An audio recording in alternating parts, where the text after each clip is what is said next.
Hello, hello. Good morning. Good morning, and it's good afternoon here. It's 4 o'clock, and It's only 1 o'clock here, so it is just barely afternoon. Yep, for sure.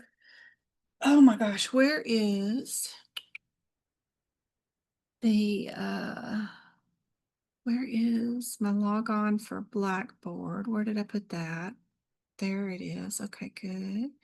We're gonna go to Lab and Path when we get there, and we'll do this exam for Lab and Path. And we'll start that, but we'll go back to this thingy real quick, just in case. I've been trying to, doing this course once and realizing that people really can't just be handed a course with no instructions, I guess. So I'm trying to give instructions for the next course that I'm going to start in August. Some more detailed instructions. AAPC's course does come with a syllabus, but it just says do chapter 1, do chapter 2, do chapter 3. It doesn't tell you a whole lot. So I've been trying to write it all out. What's inside the course? Like they'll have to read 36 pages of the textbook, and then they need to complete 10 questions inside the textbook. Then there's 2 PowerPoint presentations. Then there's a video on practical applications. Then there's a download to read about ABNs and another one on fraud and abuse. And then there's 6 other interactive videos. Then there's a 10-question exam, then a 10-question practical application, and then a 25-question end of chapter exam. That's for chapter 1. So I don't know. I think that might give people. that sounds like a really well. I know you got a year to do it, but that's a lot That's a lot to do in a 12-week course. in a 12-week course. I agree. What they got to do for the first class is do 4 chapters. So they start off with, just because the course has 21 chapters, and to get through all the chapters within 12 weeks and only do 1 class per week, I don't know how these teachers do it with that teach AAPC, but I don't know, but they do it to where the students have to have already 4 chapters done before the first class, and then they only do 1 class per week. I don't know what I'm going to do, but I went on and prepared. Okay. I prepared this thing where they know exactly what to do for all 4 chapters for the first day of class. But good gracious, when you write it all out and realize that this one has 11 practice questions inside the textbook. I don't know how many questions that is. That's 33 questions there. Then there's 10 questions here. There's 10 fill in the blank here, and then there's 25 here. That's like 70 something questions to do in just chapter 4. But then they've got all these videos to watch and all these videos. I don't know. It's a lot. I don't know how anybody does it in 12 weeks, but I always enjoyed the videos. Seemed like I could just sit and do other things and just listen. not these interactive videos. You can't. These will tell you, all these interactive videos, all these that they have inside the chapter, force you to sit there, and every 30 seconds you have to move something, click something, switch something around on the video or it doesn't continue. So it's hours of sitting there and doing crap. Yeah. Now these videos that I created for the PowerPoint presentations, those are just click and listen. Those are nice. Yeah. But then these for the whole chapter reading, if you bought the book and had it put into Vitasource, it would read those 46 pages out loud to you. But most people only get the workbooks mailed to them and they have to physically read them themselves. But anyway, that's a lot. What I did when I was given the course for free back during COVID in 2020, but I'd already got my certification. All I did was go to the chapter exams, and that's all I did out of the course because I looked at the first chapter and did one interactive video and was like, okay, I'm not sitting here for that. I just want the practice exam questions. And that's all I did with the whole course. I can't imagine going through all of that. But anyway, how's Twinkle doing today? Hi everyone, I'm good. Hi, Twinkle, Twinkle. It's I'm just you and actually I go-kart finished right my now. cardio notes. I'm on my medicine notes, and I was seeing is those are still good, the ones you have up for 2022? Right. That's the last time I've done them. I haven't Okay. done a full book of medicine notes because I don't think I have. Let me check my books real quick. The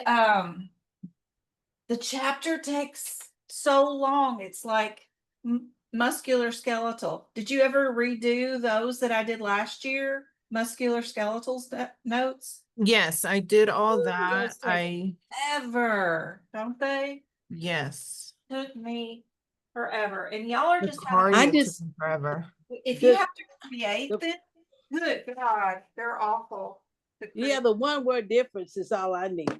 Yeah, that's all you need. You don't need what's going on inside each chapter or each question, like all the stuff that I write. But um, where's all my CPT books? Let me see.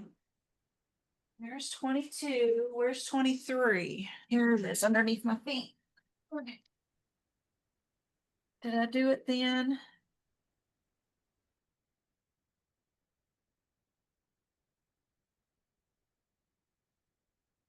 Nope. I did not do it in 23, and I know I didn't do it in 24, and I didn't do it in 25. Yeah, I got to do so many chapters this year. That's why I'm trying to get my next course to be once a week kind of thing, but I don't know. I don't know how anybody could be taught anything for CPC in a once a week for just 12 weeks, 12 little lessons, and they're happy with their $4,000 that they paid. How do you, and you feel confident that they can pass the certification exam? That just seems like you guys have gotten like 30 lessons so far, at least, because I did twice a week and then now I'm doing a bunch of bonus ones, like I don't know how you walk away from your students and you're happy and confident in them. I don't understand, but anyway, I'm trying to get it down to where, because they want their lessons on Tuesdays in the morning time. So I'll have all day. I could just do Tuesday for 3 or 4 or 6 hour long lesson, so the once a week thing I think will be good. And I won't do Sundays because I need to go back to doing workshops on Sundays, but book prep will be massive this year. I'm not redoing muscular skeletal, but the rest of the chapters, I need to redo medicine, radiology, lab and path, all those big chapters that I haven't done. Cardio, I'm almost done with for this year. I keep saying that. Almost, but I won't redo it next year. That'll help with only one chapter not being done, but I'm also adding another book where I'm going to be doing PCS for the AHIMA people for notes. So I got plenty of stuff to do this year. But anyway, I found a way to, Miss Twinkle, if people ask if they started a course with another teacher and they want to swap over to me, Yes. there's a $300 administration fee through AAPC that I pay them, and they'll have to start the course over again. It will wipe out their previous chapters, scores, and course throughout that other company, and they'll restart the course all over again with me. Okay. It does not include their books or textbooks, but if they already have them through the other company, then cool. And then I charge $100 a week times 12 weeks, which is $1,000 just for my year's worth of lessons. They get the workbook, the workshops, you know, all the Zoom lessons, unlimited Zooms with me, you know, as many, you know, whatever you've been getting with me, like these 30 lessons and all that stuff. Mhm. So that's what it would be if they want a year's worth of whatever with me. And then if they wanted to switch over from another school and then start over with me as their teacher and I see their grades. Now, if they wanted to continue and have that other teacher and they don't want to pay the administration fee and switch over or start their course all over again, they can just join in on the Zoom lessons, but I won't be able to see their grades inside their course and nudge them to, you know, finish up and all that stuff, which is fine. I mean, you know, Will whatever. this be posted on your website? I'm thinking about it. Yeah, I'm gonna have to make up something to try to explain it, but then people will have a million questions. So I thought I'd Mhm. just tell you while you were here too. Yes, yes, yes. Yeah. Okay. But Thank you. anyway, and I don't know if y'all saw the emails with all this. Hey, Andrew, with the step-by-step of how to do the first 4 chapters in the course. But hey, how's it going? Hi, Doing, Andrew. doing pretty well. Hello, hi, Twinkle. Hi. It's crazy, huh? We got a busy day. Yeah. Yeah. All right. Well, let's get started. Let me switch this over to our practice questions, which I've already started the chapter exam. So timer's already going. We have 108 minutes to do 25 questions. That's plenty of time. You guys are usually pretty fast with these. But we'll do lab path, E&M, and medicine chapter exam questions. And I've been posting, I did find a way to download our last, I don't know, these 4-hour, 5-hour Zooms out of Zoom. Instead of downloading them to my hard drive, I'm downloading them to the cloud, and then I've been uploading them to the YouTube channel. If you have the YouTube membership, they're free for replay for everybody. Well, they're available for you guys. I have to have them blocked because I can't just give them out for free over the internet because AAPC's lawyer will be calling me again. But if you don't have the membership but want the replay links, let me know and I can email them to you if you need our replay lessons. But they're in Zoom, so for the next 30 days, and that's free for you guys because you all have the link to the Zoom lesson. But if after 30 days you want to go back and look at the medicine exam questions or whatever within, you know, whenever the lifetime of me being alive, let me know and I can send the links manually. If that makes any sense. Okay, thanks. Yep. Yes, thank you. Yep. Is it Should be C? C. All right. I'm not looking at the question. I have no idea. So I'm just going to pick y'all's answer and move on because I was busy talking and doing other things. And I've got a delivery coming at the door. So I gotta go get that real quick. but this one, I love, love, love this question. This is a good one. I think I know what the answer is for that one, maybe. I think. I know it's not A because A includes microscope. If it says without microscope, then the answer is always A. It's the only one in this area that does not include microscope. All the rest do include microscope. And then we just have to do a word search around these codes to see where breast tissue is at.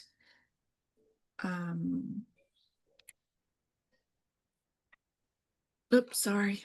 I'm always doing that.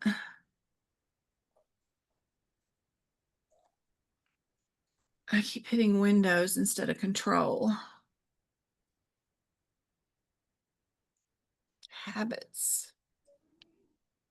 These codes will definitely be on your exam. Absolutely.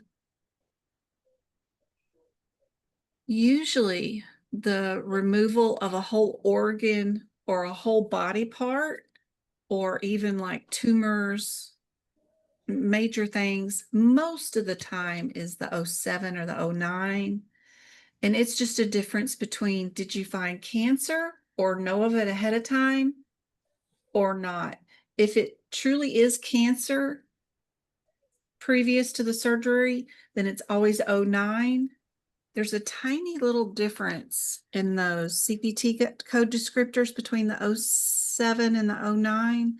Check that out. I bet you'll be able to figure it out. I'll be right back. Go check the door. I think it's C as in cat. Yeah.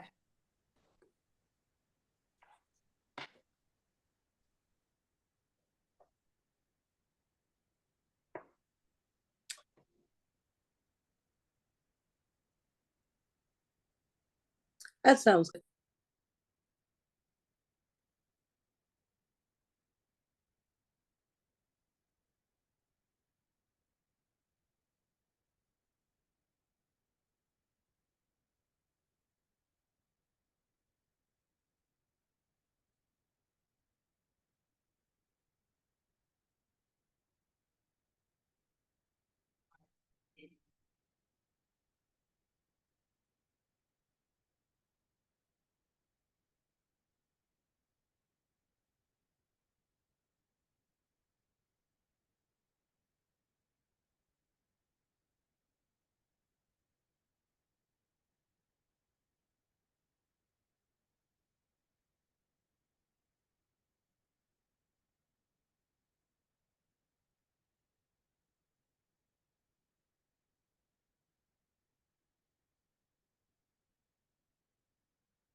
Top of what y'all do in high school?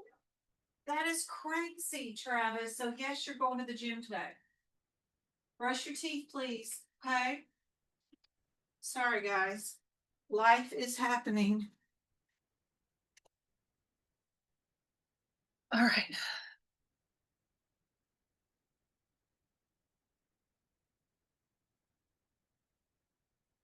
Okay. Diagnosis codes. Elevated PSA. We know our prostate cancer diagnosis code by heart now because we see it all the time in this course. I think that's our C61, right? We know we won't use that for elevated blood levels.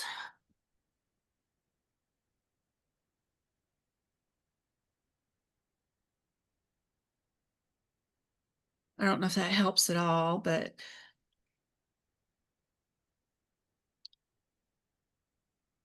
that means probably, since it's not cancer, we could get rid of our C codes, is what I'm thinking.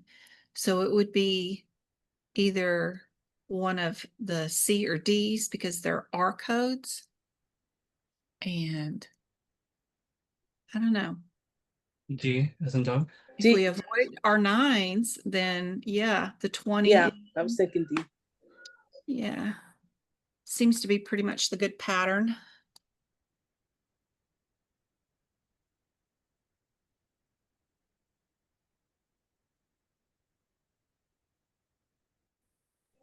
A. Okay. Anybody else? I have no idea. There is a definition in our book. You're looking in the back of your book for the definition hybridization. So hybridization.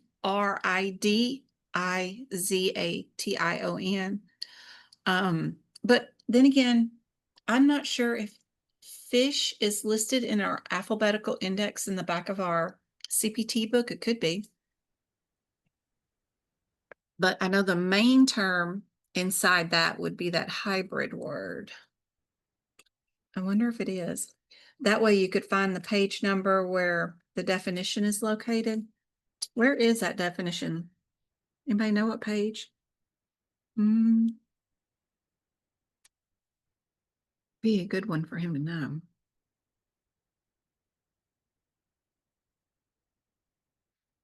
It is. Okay. 88-271. 88-271. Is it just one page back?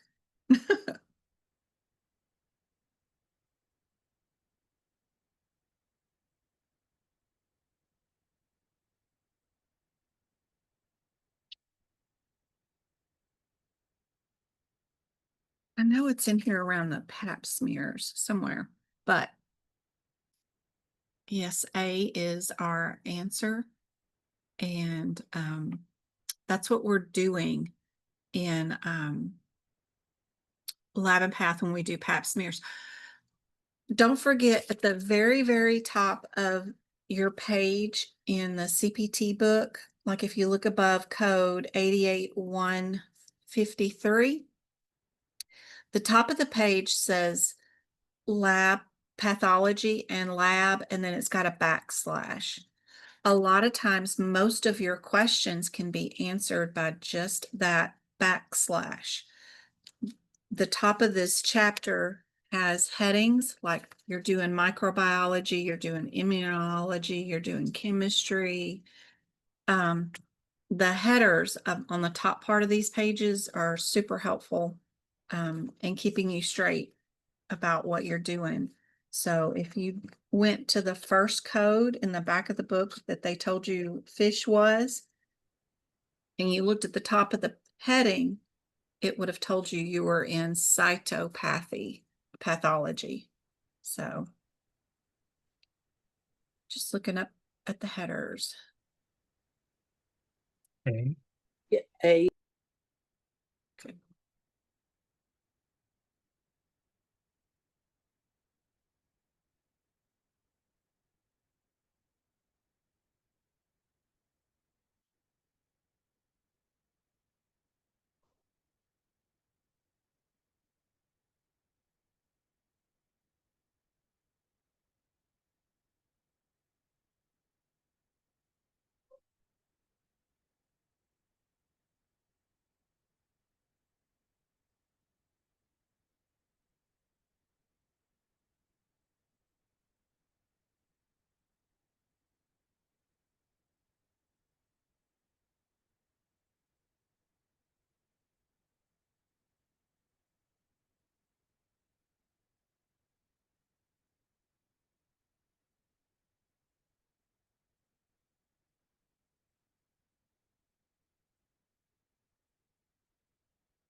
Mm-hmm.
C.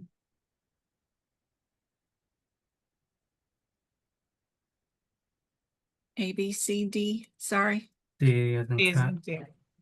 Oh, C is in cat. that's mine. What did you say? C is in cat for this one. Yeah, okay. Our 80430 is our 4 growth hormones and 3 glucoses.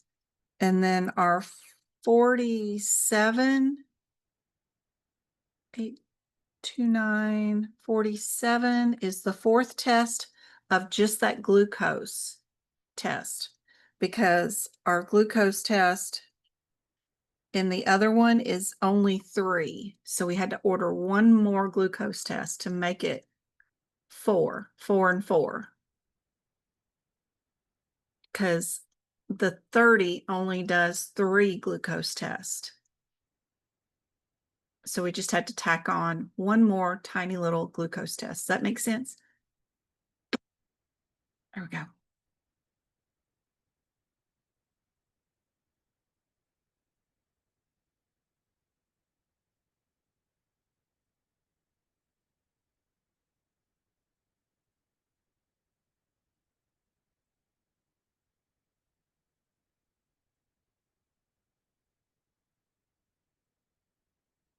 Are we an R code for symptoms, A code for bloodborne diseases or whatever, S is an injury code, and Z is a status code, like wellness exam or here for chemo or family history or personal history.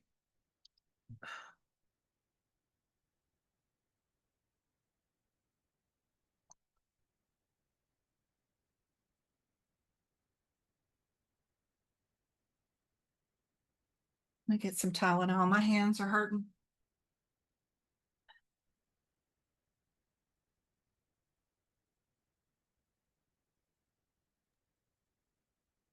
I think it's C as in cat.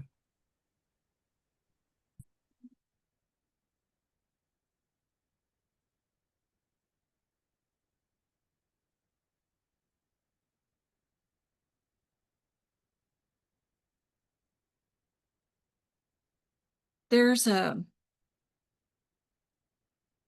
think a guideline in the front of the book about something about this.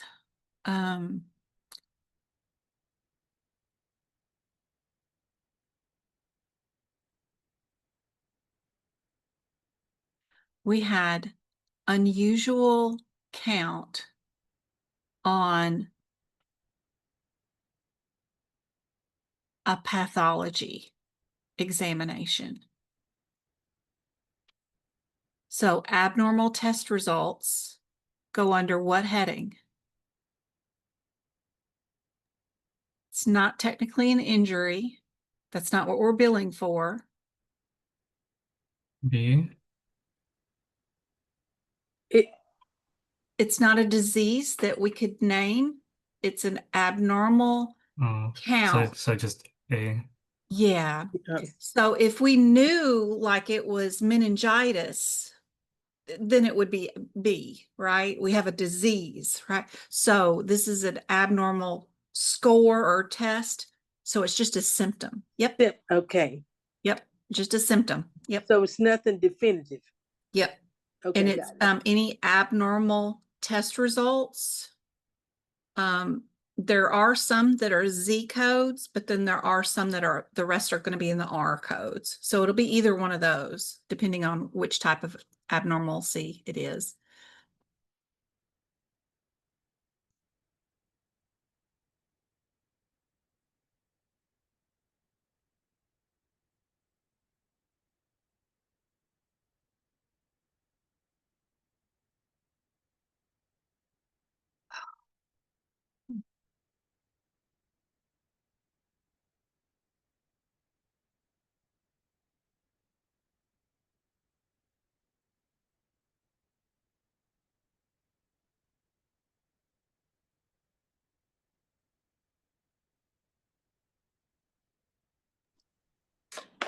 A. It's either A or D. What's But I'm this thinking word right here? metastatic. So it's D, C, D. Yes, because of that word, you know we have to be C7 through C9, always.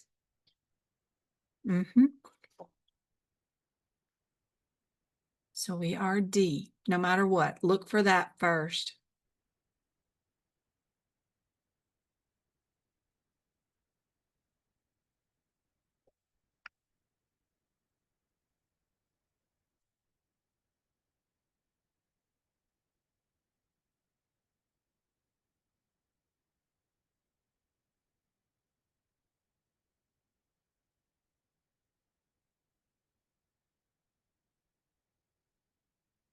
Ooh, I've never seen this question before.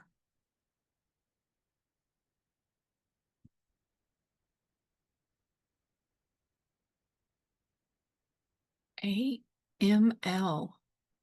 I don't know if I would have known that one. C. Does the 17-year-old have cancer? Who's volunteering to be a donor? But she's here for the screening. That's how I'm reading it. Right. So that's who we're billing for. We're billing for the screening. So that's why Right. she's there, right? Right. So is that not the Z? Oh, the Z code's the screening. Right. But you're also diagnosing her, the volunteer, with cancer. Oh, she doesn't have her Okay. cancer. So the mother does. So her she'll answer be is B. yes. Okay. Yes. Yes. I was reading too many things. Yeah. Don't let the propaganda get to you. Think about who's here today and what am I doing to them? And only look in the question for that. She's 17, she's a volunteer, and she's only donating. So she's not cancer. Get rid of every answer that has cancer in it, because you can't diagnose a patient who's coming in just to see if they're a candidate to help somebody else out. Okay, I got it. Cancer. Okay. Yeah. Everybody else okay?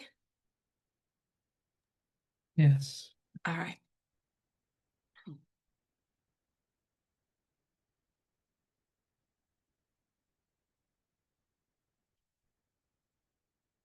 '88. That's going to be the forensic one. 88025. Haven't even gotten there yet. Okay, postmortem. Oh.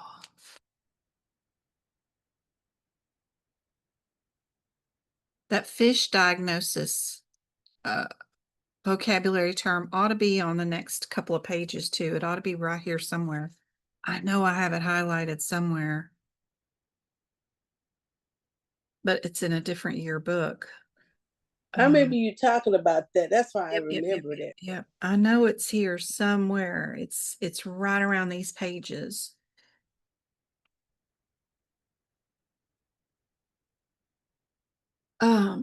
Sorry. So gunshot wound. Yep.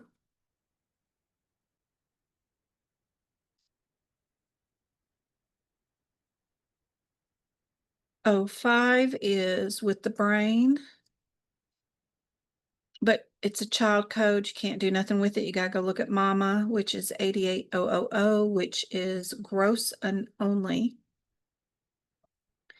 And then 25 is a child code. You can't do anything with it. You gotta go look at its mama, which is 20, which is gross with microscope.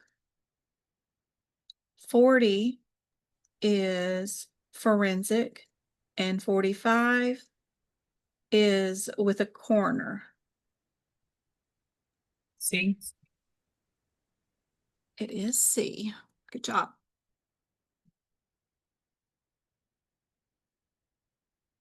If they were on scene at some location picking up a body, that's a coroner call. In case anybody was curious.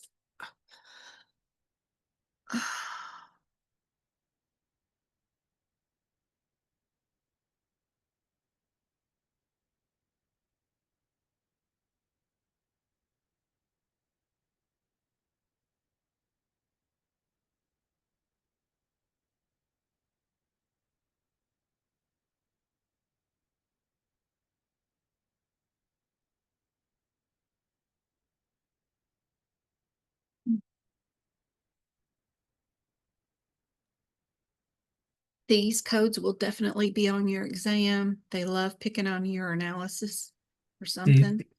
C as in cat. All right, perfect.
Two available answers have the same code in them.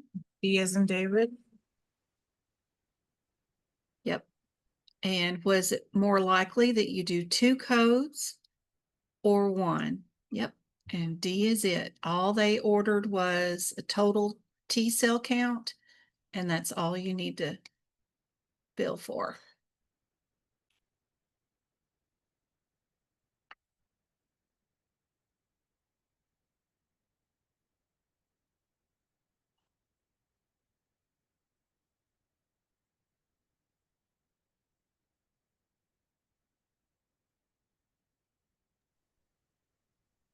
D as in David.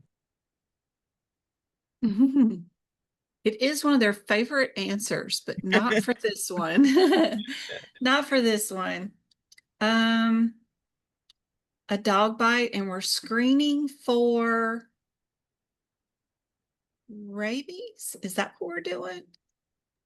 The test come back, the diagnosed code to establish medical necessity for that screening. It's going to be a Z code. It's either Yeah. B or C. Yeah. And I think B is just a wellness exam, and that's not what we did. So it's got to be C.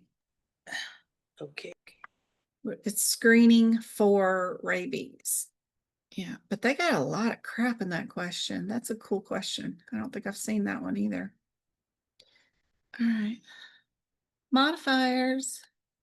They run out of medicine questions or lab path questions.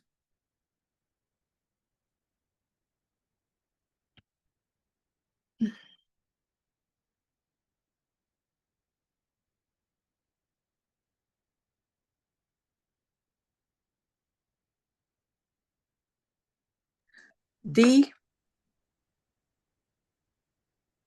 They just have to do it again, right? Yeah. C. Either that or 91. C. Yeah.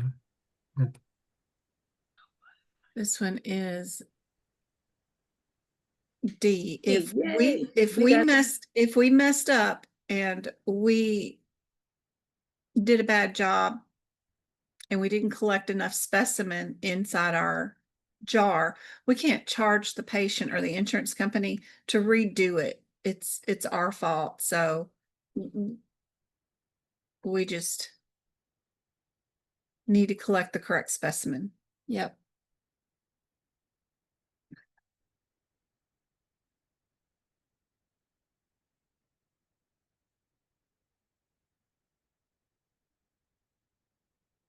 You know, the E codes are for diabetes.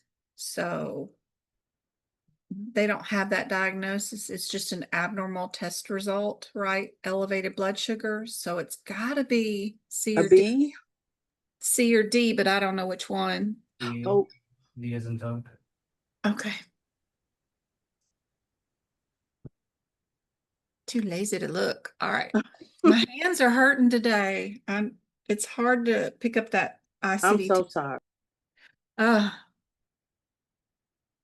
We were doing yoga at the gym yesterday, and I have not put my weight on my hands in I don't know how many years.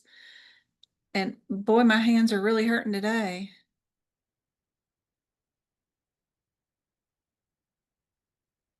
But I finally found something that I'm better at than my oldest kid at. He's usually yelling at me because he does all those lifting the weights, those barbell thingies, and my position is always wrong. But yoga, putting my leg behind my head, I can do that. He can't do it. So it's too funny. The differences between the pelvis region and how ours are rotated helps us in yoga stances than the guys, right? So it's kind of interesting. It's kind of funny to see the 50-year-old outdoing the 30-year-old. But now I'm hurting. All right. FDP. I have seen this question before. D as in cat. Yes. Yes, I agree. We Jen, just you were need just representing, honey, representing. Uh-huh.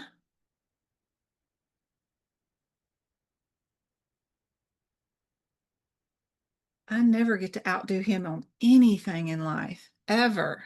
I was so tickled about that.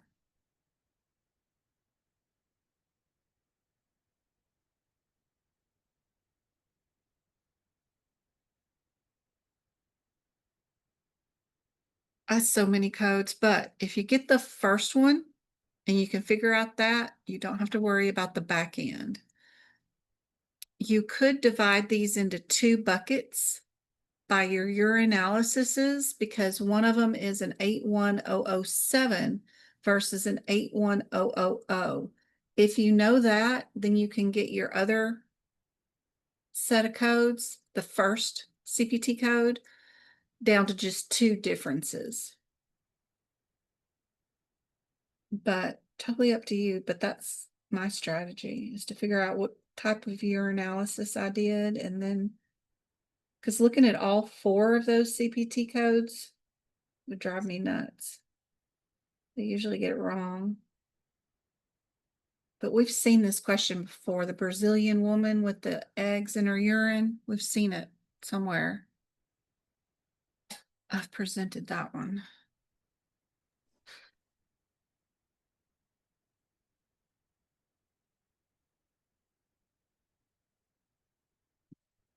Do you have two diagnoses or just one? A. Indeed. Good job.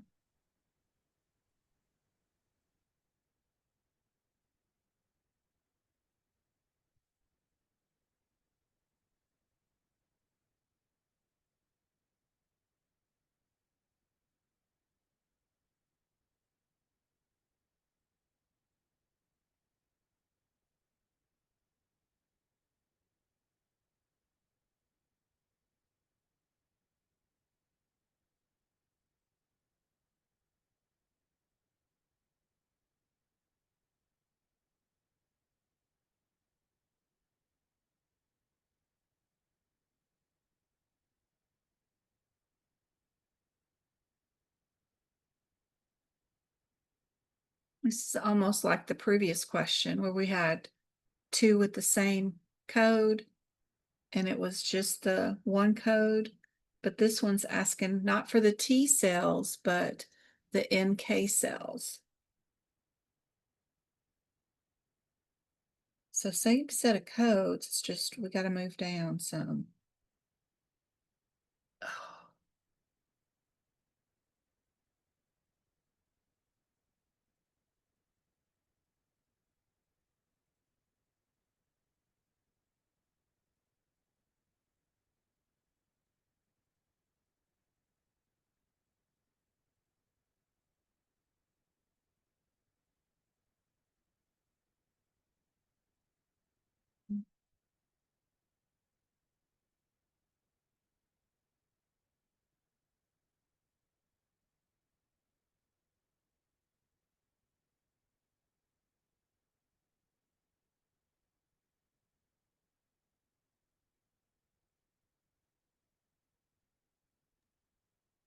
D as in David. Sorry, guys. It's getting rid of a notification. I agree with Twinkle. No, Uncle David. All right.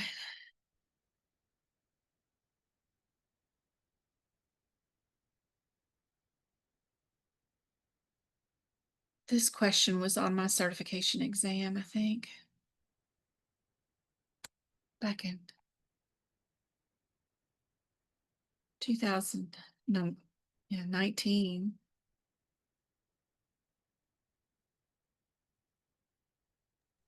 B as in boy. Indeed. They had a storyline with it. It said something about a patient was coming in to freeze some blood for upcoming surgery. So there was a storyline with it if you see it on the certification exam.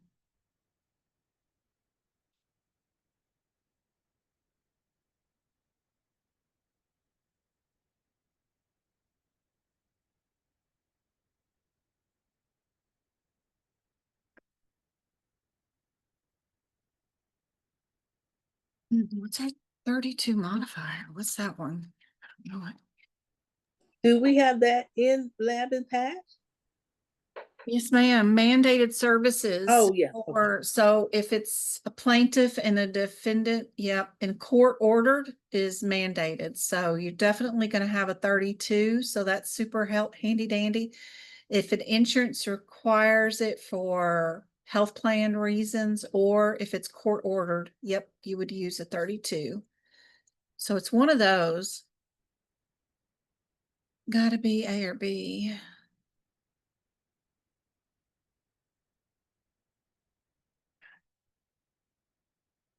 And then that code is down twice for two different answers. So they're just wanting to know, do you know if Is this it code B? needs a modifier or not? Yep. Yeah. Yep. You can see that the same code is listed in A and D. And they just want to know if you know that court orders need the 32 modifier. Yep. And paternity test for the kid and the parent is only one test. It's not times two.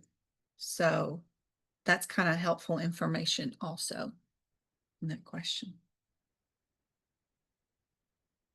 Your favorite codes. 88.3. I love these codes. Just gotta have to do a word search. Are you a 9 or a 7?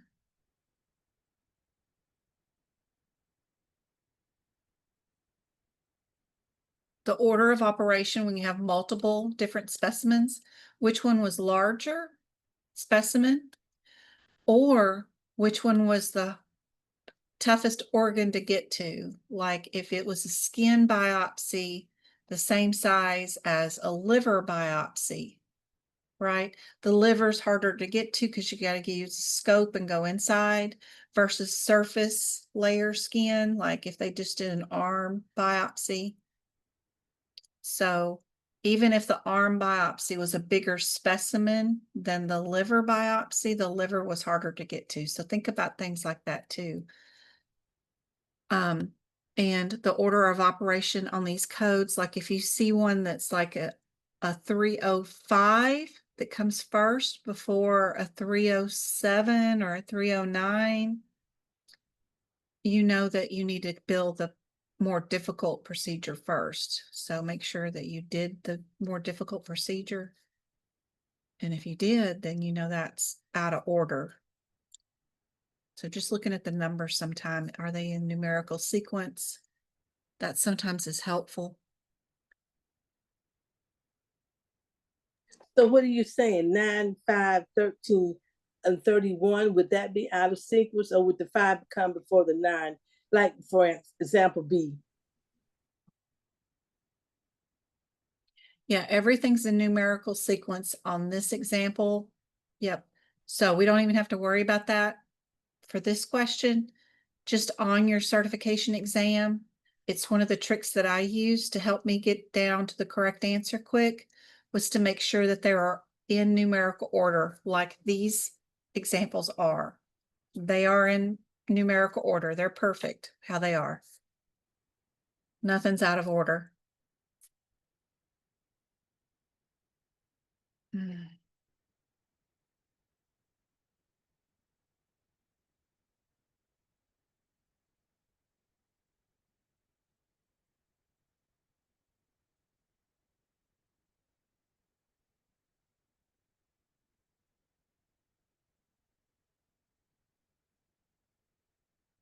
So if you look at 07 and you look up the word lung, the only thing that shows up underneath 07 is a wedge biopsy.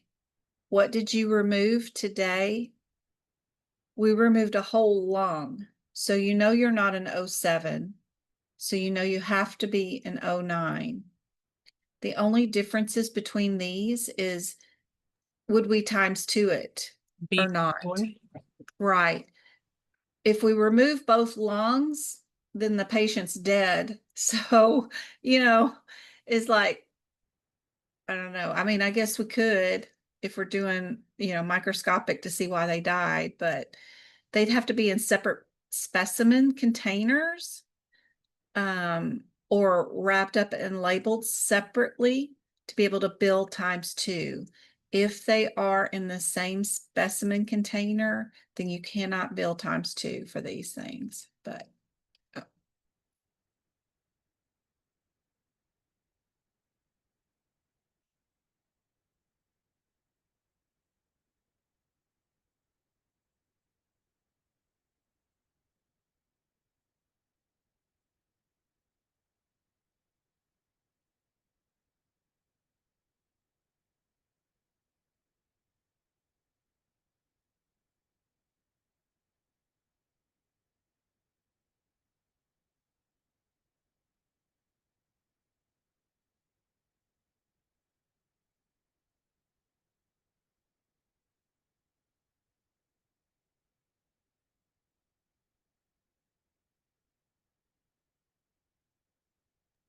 Would it be A?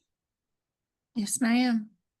You have the same code listed twice, A and C, and they just want to know, do you add the 26 modifier to it?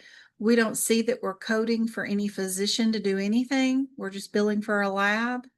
So you don't add 26 modifier. Yeah. Easy peasy. Oh, I'm trying to get this to scoochy down. Sorry, I didn't mean to pick C, but I can't unpick it now that I've picked it, I don't think. Yeah, there I can. Okay, good. All right.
C.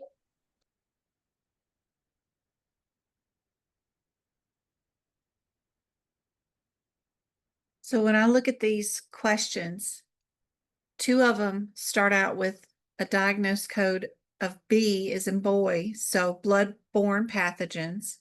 And then two of the answers start out with the first diagnosis is K, which is stomach issues.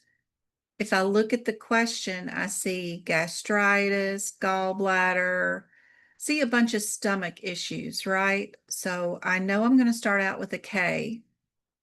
So that gets me down to C or D. What did we do today? We did gross and microscopic examination. Only one answer out of all four has Oh. any code in I got it. gross and examination. Anyway, so the answer is, D. yep, D is in dog. That's the only answer that has gross and microscopic. If you ever see that in a question, you know you're in those 8830, 4, 5, 7, or 9, always. And D looks scary because it's got all those codes, but it's the only one that's got gross and microscope in it. Yep.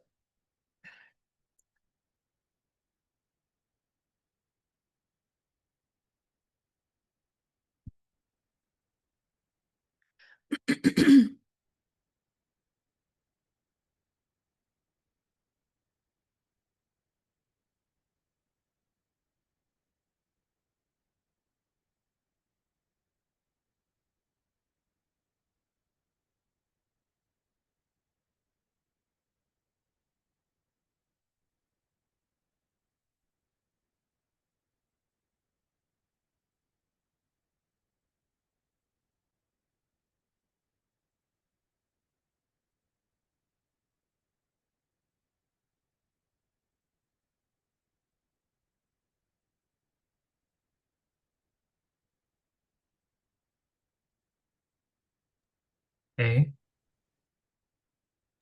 A. Yeah, I agree with Andrew. Our codes are separated into two buckets.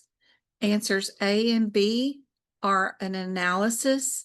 Answers C and D are both under interpretations. What did we do today? We did an analysis. Great, that gets rid of C and D. And then it's just a difference between A and B. Yep. A is our correct answer. Good job.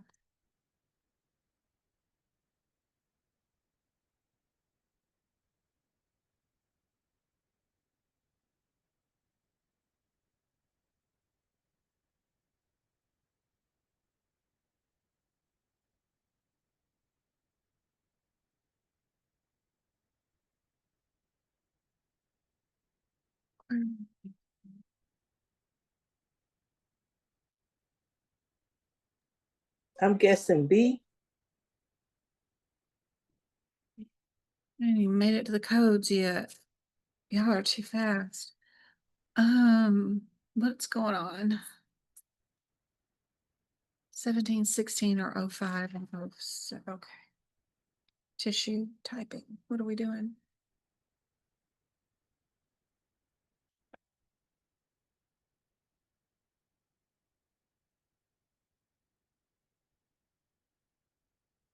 How many antigens?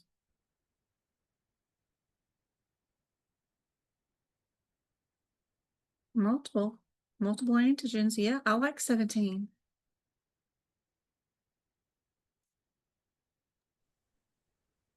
Would this question have 26 modifier?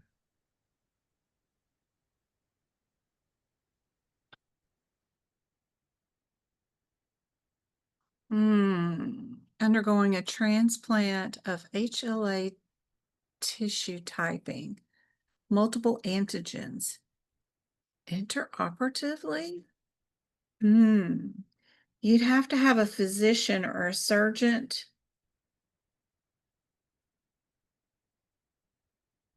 No. I don't know of anybody that's going to be doing any tissue. I don't know, during a surgery. Usually we have a on-site lab that has to do the type and cross. We have machines that do it for us because humans, you can't look at, we got to have a machine to do it. So this would be,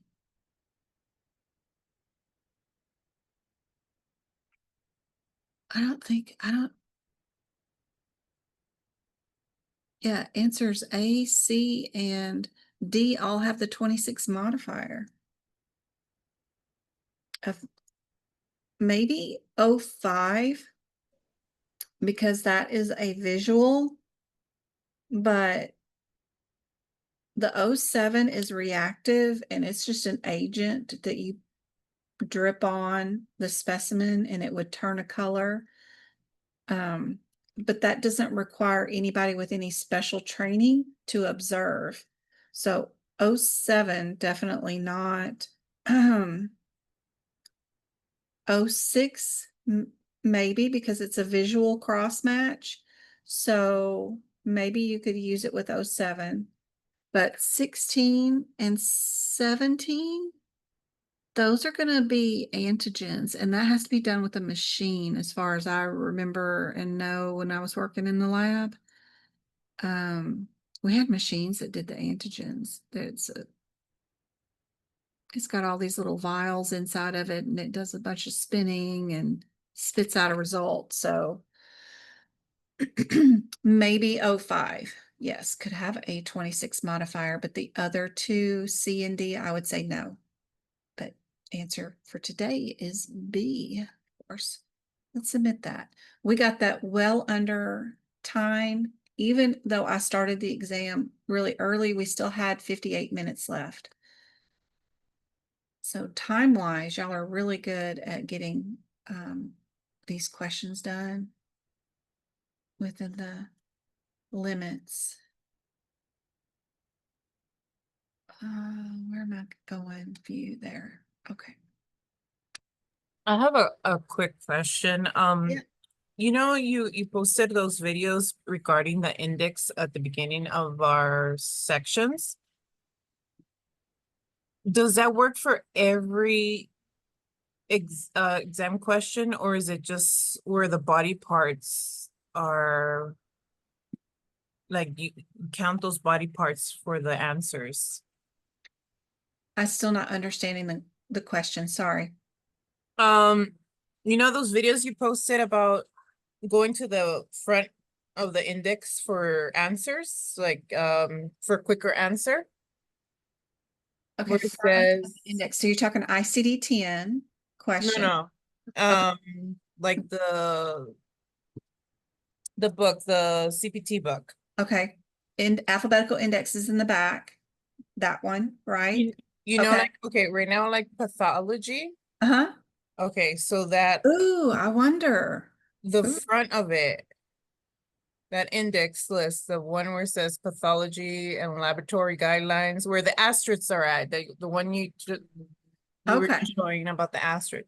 Does it Okay. work Ooh, here let's too? go look. Let's go look. I've never done questions with the index in the front. That would be cool. I've just got a question about the urine and the eggs. The eggs in the urine, I'm sorry, I said it back. Uh-huh. When you finish answering Twinkle's question. Yep. I'm looking. Let's see.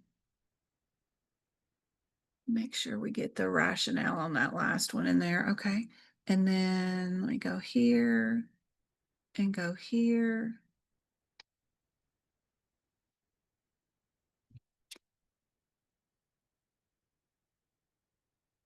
And go here.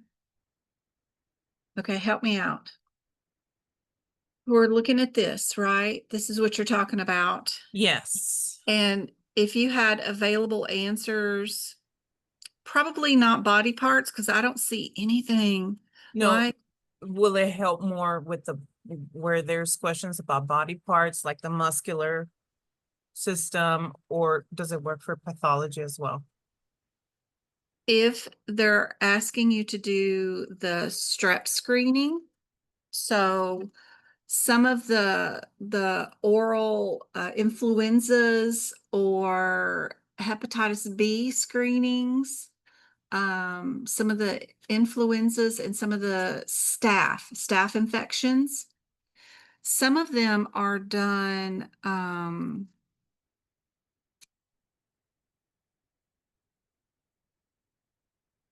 in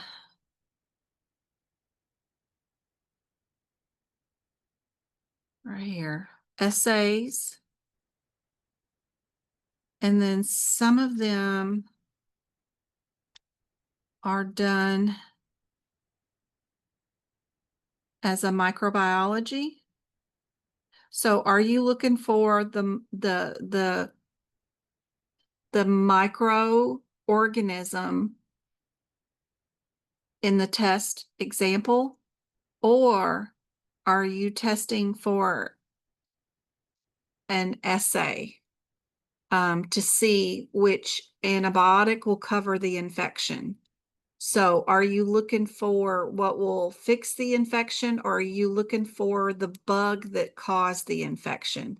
So that type of question, this would help because it would keep you in the right set of codes, if that makes sense. For that type of question, it would, yes. But musculoskeletal, of course, that that index in the front is easier with the body parts, of course. This one's more difficult. Are you doing a definitive drugs class? Are you looking for a particular drug? Are you looking for the level of the drug that's in the blood system? So if you just need to know if they're positive or negative, or are you looking for what level, then that would keep you in the right code set. But this is, to use this would mean you would know a lot about lab and path and what's being done in each kind of section.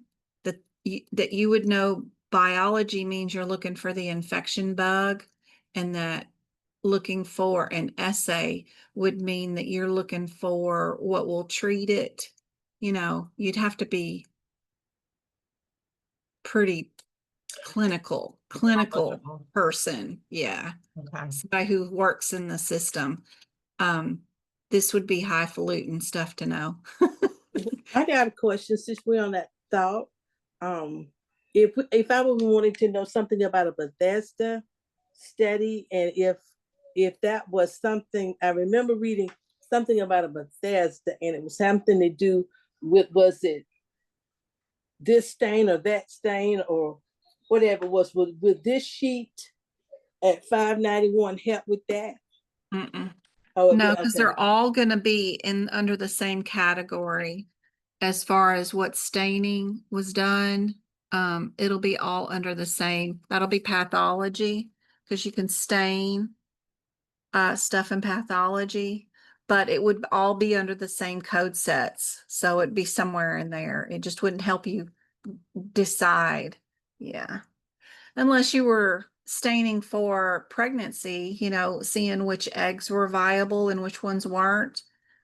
If you knew that, that would keep you in those code sets, just because you know that that word means inside pregnancy, right? So, I don't know. I know. You'd I know have to you be had pretty mentioned Pap highfalutin smear. to use this for sure. Okay, all right. I think. Most people have just a hard time figuring out what the difference is between definitive and presumptive, therapeutic versus quantitative, qualitative. I think this would be harder to use, but that is an interesting distinction, where if we used it for our even radiology, using it for radiology, absolutely 100% during the exam, because you just need a body part and that'll keep you in the right spot, right? And then if you're only doing MRIs or MRAs, you've got to be under that header and then a body part, right? Are you doing just plain x-rays, or are you getting into the MRIs and body parts? So that's kind of helpful, right? If you just know what type of radiology you're doing and then go underneath that particular image and then pick out your body part. So this would be much easier in any other chapter to use it, but lab and path, that's a whole nother ball of wax right there, because you have to know the type of lab test and you got to be pretty clinical for that. Anyway, Thank you. cool question. Sorry it took me so long to figure out what you're talking about. No, 'Cause no. Yeah. Thank you for clearing that up. Cool question though, because that's interesting to think about as I'm teaching, because I did tell everybody, go look at that. That'll make it easier. Well, not in this area. It's not. I need to clarify. So that is very cool, because I never even thought to look at the lab and path one. So until somebody brings it up that it's an issue, then I wouldn't know. Because I assume it for one, then I just assume it for all. That is cool. All right. What else did I say we're doing? We're doing E and Can M. I see the one with the X and the urine? Yeah. If we No. got time, I mean, Yeah, I'm gonna move on. I'm gonna move on. Because Okay, I I'm sorry. know I've presented that one a million times, and I'll do it on Monday's live. We'll do okay, it. thank you. I've got that one. All right. Do we want to do evaluation and management or medicine? We're going to do both, but which one do you want first? Medicine is kind of like testing, you know, eye appointments and cardiovascular studies or sleep studies and EMGs, or do you want to move on to evaluation and managements and then go do that? Either is fine. I think it kind of makes more sense to do medicine first, and then we'll do office visits at the end. All right, let's get started. I was trying to go through this experimental learning and then see how many videos sometimes you have, and some of this stuff, oof, even in the, yeah, that's crazy to check in to see how many videos are underneath there that you got to do. It's a nightmare. Oh, Lord. Anyway, let's get the medicine out of the way, and then we'll do E&M.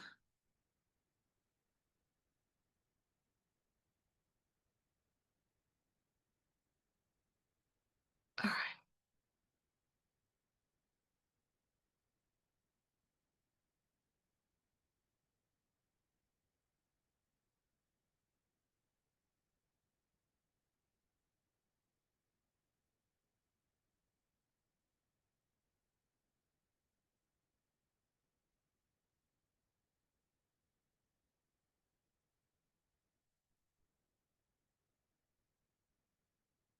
They're definitely going to ask you about EKGs on the exam.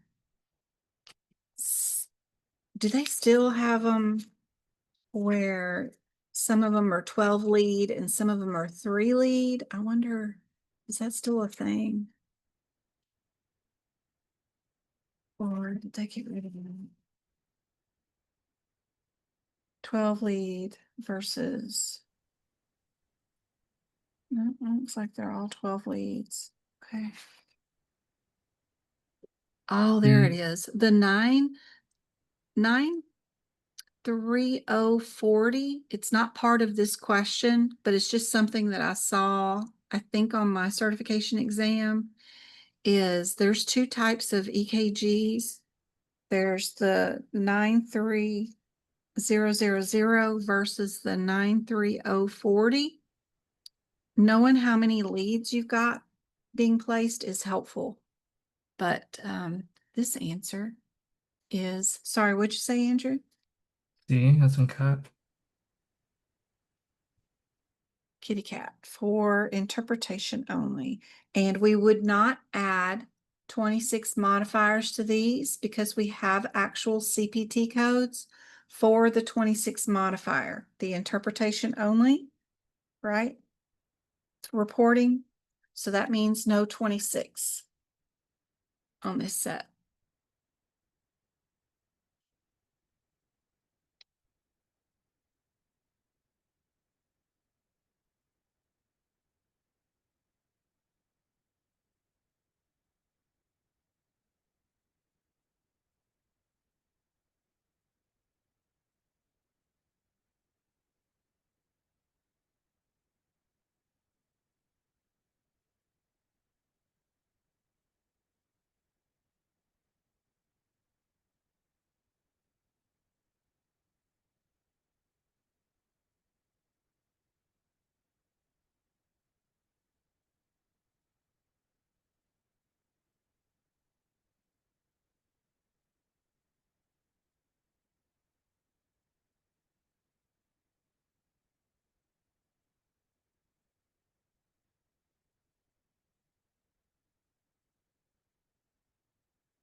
A.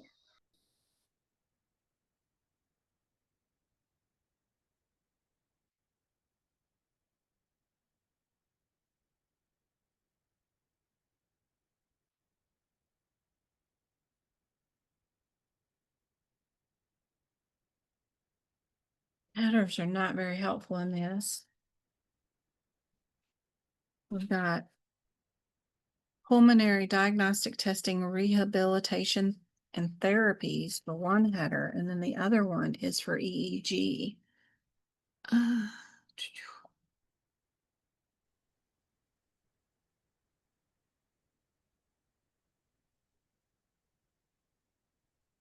Over the next month.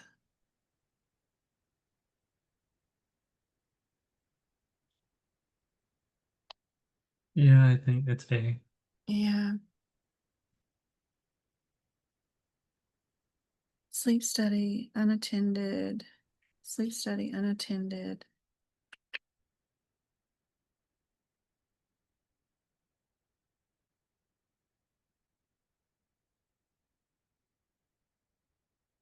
For data storage capacity, yeah, we're gonna be A. All right. Laceration. Well, I love these codes. 99152 definitely will be on your exam, and the 956. There's just one little difference between those sets of codes. It's whether you used one person or two. You got to go look at its mama. So your answers will be related to what's inside 99155 versus 99151.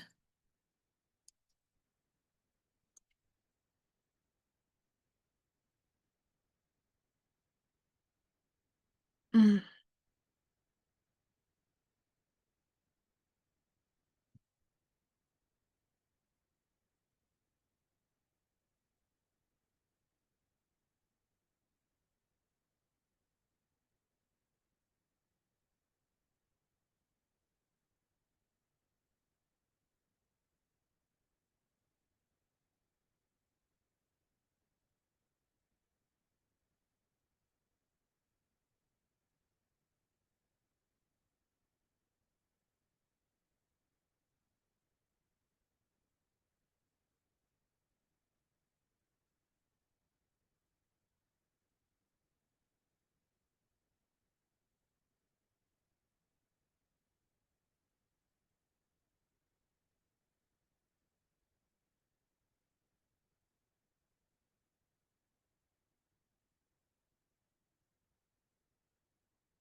Can I ask a question? Mm. What's up? Well, when you say 1 or 2 people, are you including the nurse? Because looks like the doctor did the laceration as well as administered the ketamine. You tell me, what do your guidelines tell you you use as a additional person?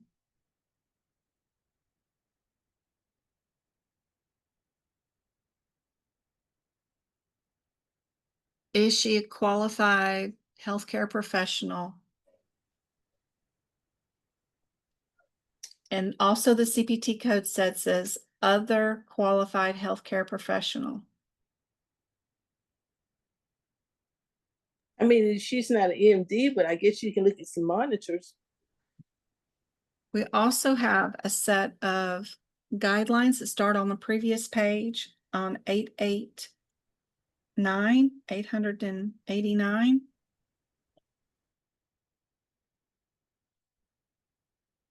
That will list out an independent, I think it's like 1, 2, 3, 4 paragraphs in. Yeah, I see it. An independent trained observer is an individual who is qualified to monitor the patient during a procedure. So they give you your definitions for you in your guidelines. So She is qualified then. Okay. So you would not be billing 52, right? So you can get rid of A and B. Then it's just a difference of time. How much time did we do? How much? So the 30 initial, minutes looks like.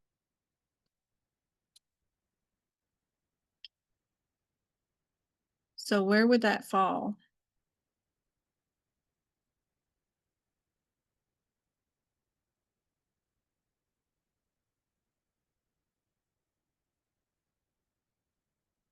Is 30 minutes in C or is it in D? Yep, good job. Yeah, It is D. I agree. What time does it have to be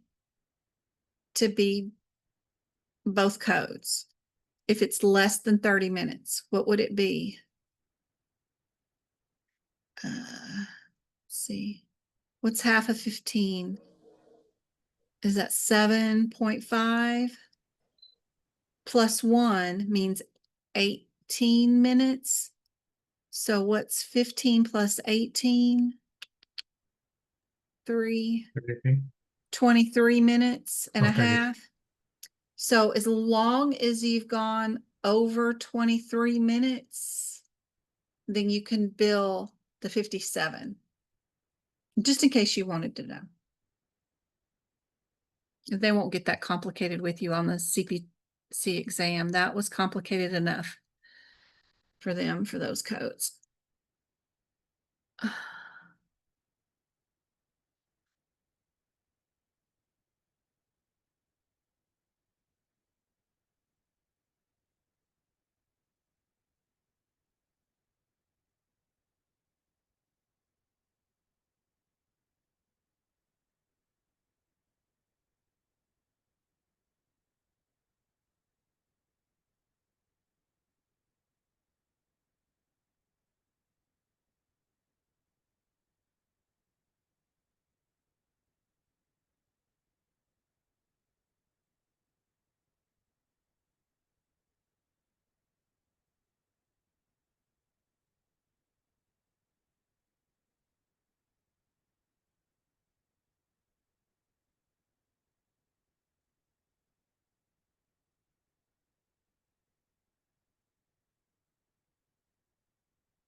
A.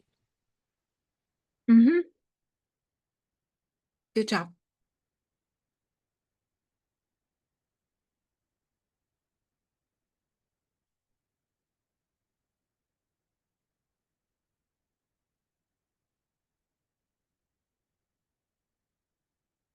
Where are you? We're not out of order.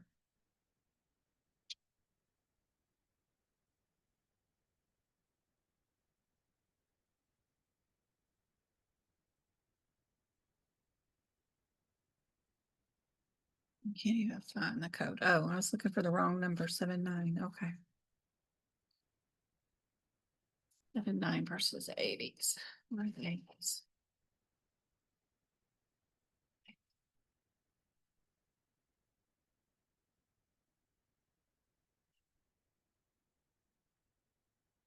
Don't forget to look at your mama codes.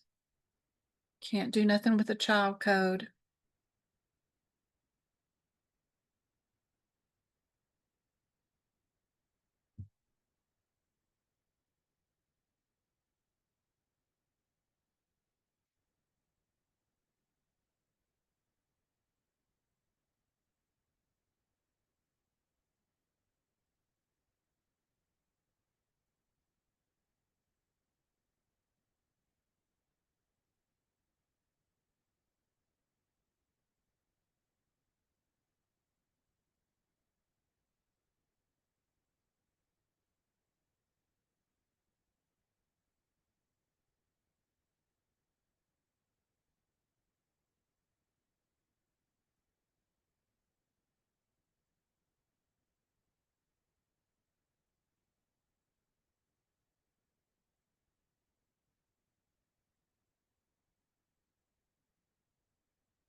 D.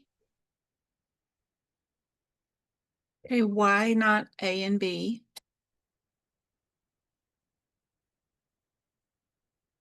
I'm just curious if you know. I 7, 9. What does A and B include? They include that was the programming device evaluation. Yep, that's With adjustments. They're the adjustment. pacemakers. Adjustment, that's what I was looking for. 79 and 80 include adjustment. C is right after surgery, and we don't see the adjustment, and we don't see that they just had surgery done recently, right? We're just doing an in-person, in-office analysis and review and a report. We're not adjusting anything, programming anything, and they did not just have surgery done. So, yep, we are D. Perfect. Okay.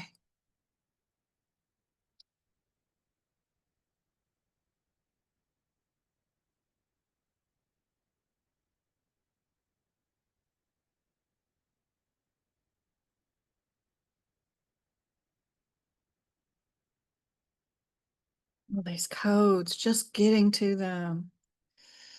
D as in David. I haven't even got to him yet, and you're already.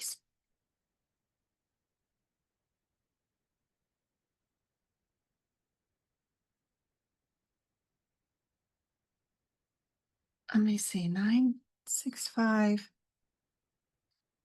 22 is refilling. Is that what we're doing, is refilling today?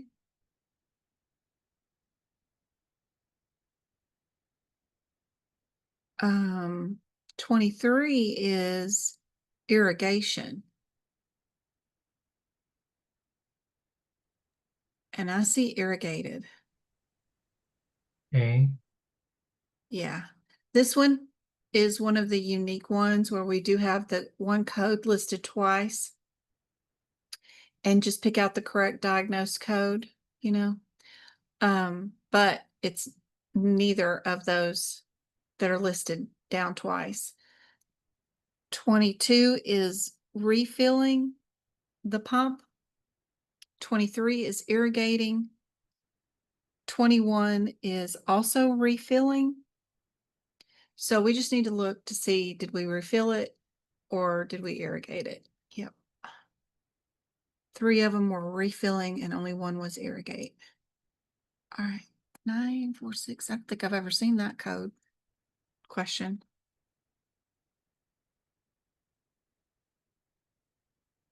We got 76 modifier only on 1. Doubt that. Is that our? It's fitting B. It's a repeat procedure by the same physician if it was 76. Did you say B is in boy or D is in dog? No, you said, I think it's in D also. Okay.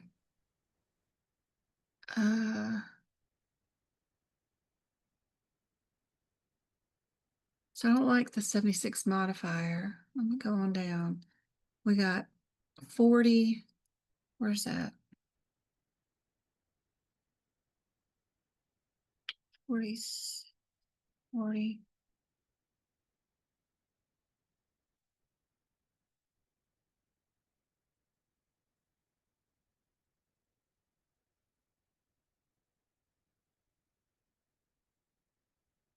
These were on my exam for the instructor's exam that I took. Was that January?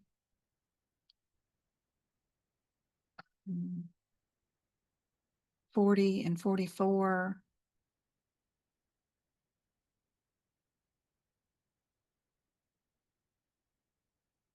So are we pressurized? Are we continuous? My front door is going off. I'll be right back. Probably just grandma getting something delivered.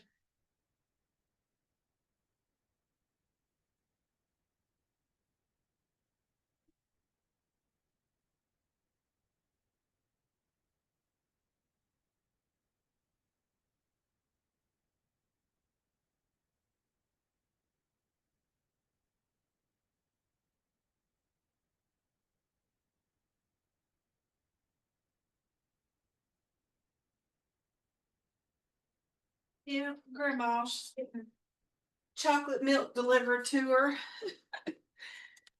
Don't want it sitting outside on the front porch. Okay.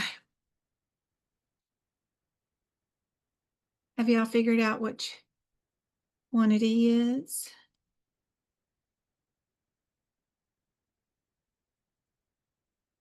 And then 80.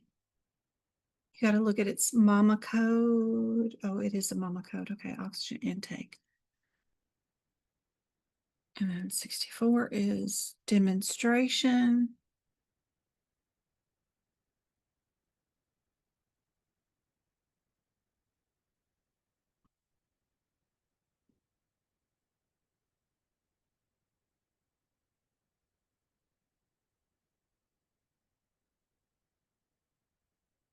Yeah, how would you know which one is continuous and which one's pressurized if you are not told in the exam question?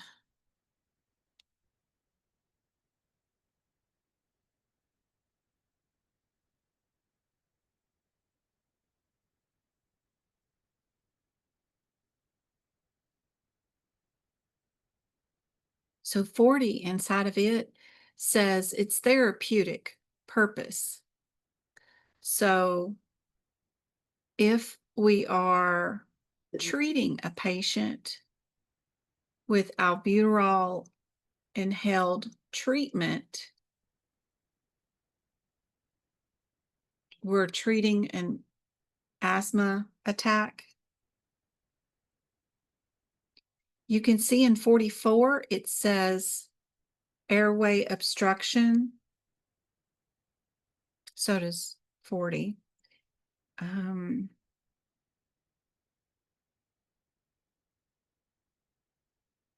And it also says nebulizer.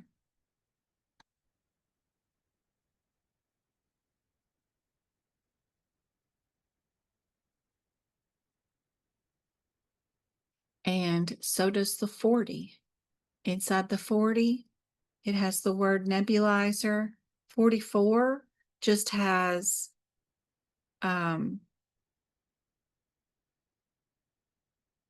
continuous. So not a nebulizer that turns off after the treatment is done. 44 would be continuous for a whole hour. So it's not a med neb.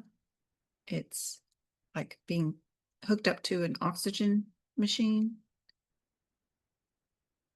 So more of like a hospital kind of thing.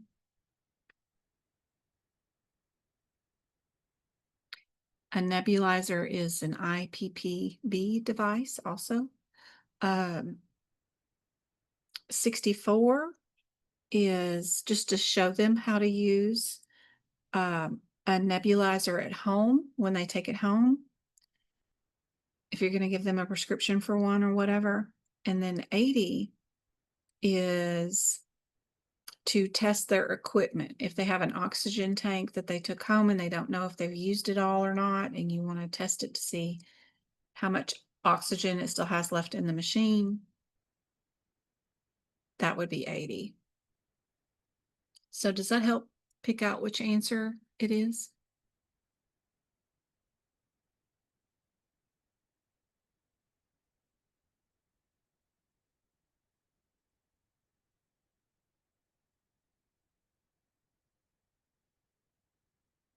And I said I didn't like the 76 modifier, and I was talking about this being right there on the first code, right?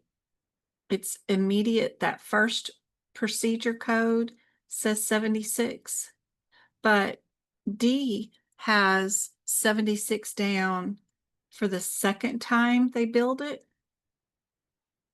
So if they're in a doctor's office and they get 2 breathing treatments back to back, then I would use that 76 modifier on the second code for the second treatment. Let's see, we got 1 dose here, somewhat improved, but the provider determined a second treatment was necessary. So yeah, I do like D for this one. So our in-office nebulizer, doctor's office breathing treatment will be your 40. In hospital, 44. And then 64 is to show them how to use a nebulizer at home treatment machine. I hope that's helpful. I'll probably be on the exam.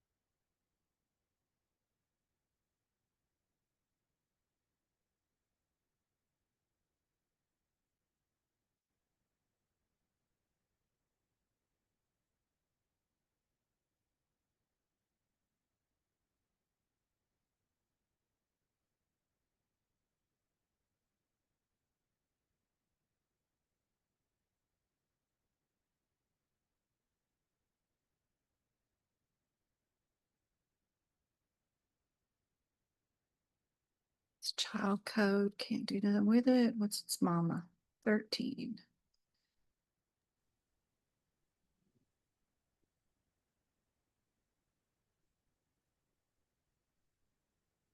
C is in cat. Indeed. Good job.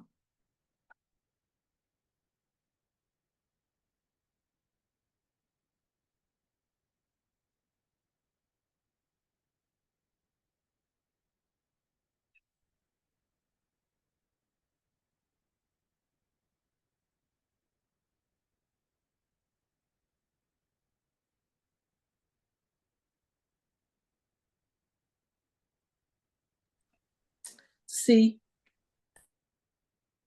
First, figure out if you're genetic. If you are, then you're going to pick a Q code.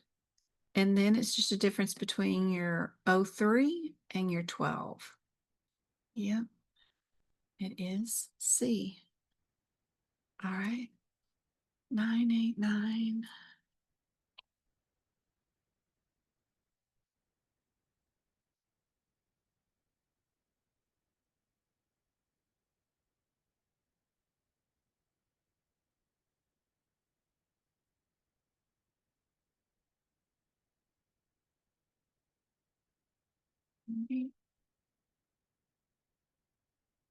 Mm. Oh, yeah. These are cool. That's a cool question.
B as in boy. Good job. So these codes are done by how many regions we did. And we manipulated the neck. Probably during the exam, they might do a difference between 2 body parts or 3 body parts. So just be sure to count how many body parts you messed with. And injury code is from the accident. So we start out with the S code and not just the muscle strain code, since they did have an MVA at one point. Perfect.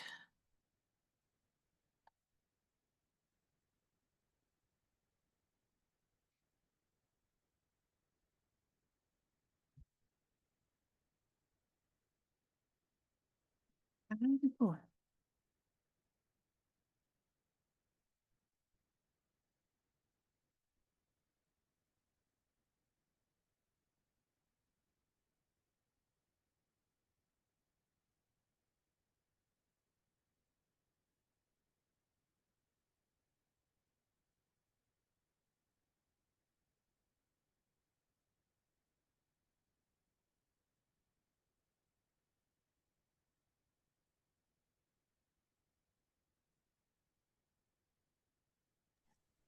So is this an E&M visit? You tell me.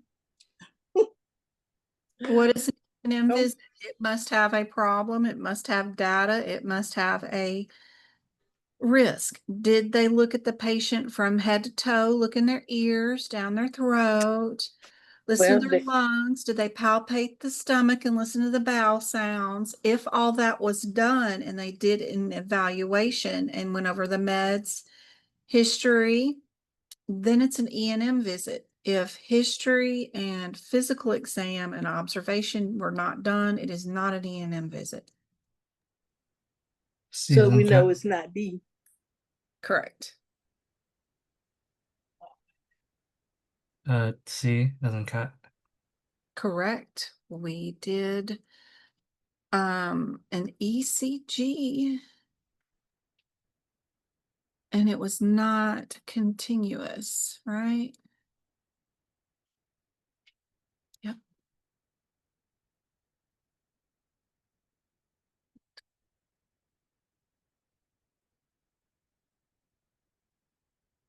More of the anesthetic. Calm you down stuff.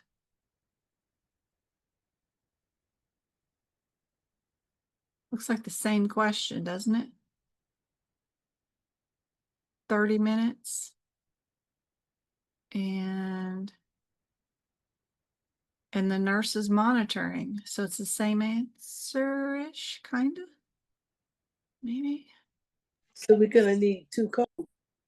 Well, yeah, you're gonna need 2 codes for the 30 minutes.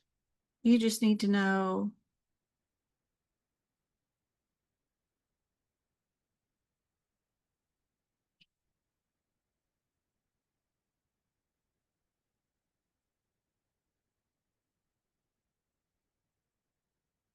who's doing the diagnostic procedure and who's giving the injection.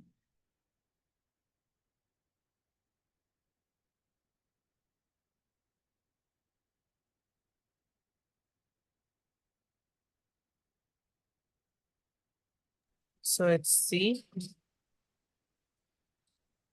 30 minutes, nurse monitors the child's vital signs. Do you get paid to do a blood pressure as a nurse? Is that something that we would bill? Like in the previous question, I think Oh, where was was that? The nurse gave monitoring. the sedation, right? Yeah. Right. So if the nurse gave the ketamine,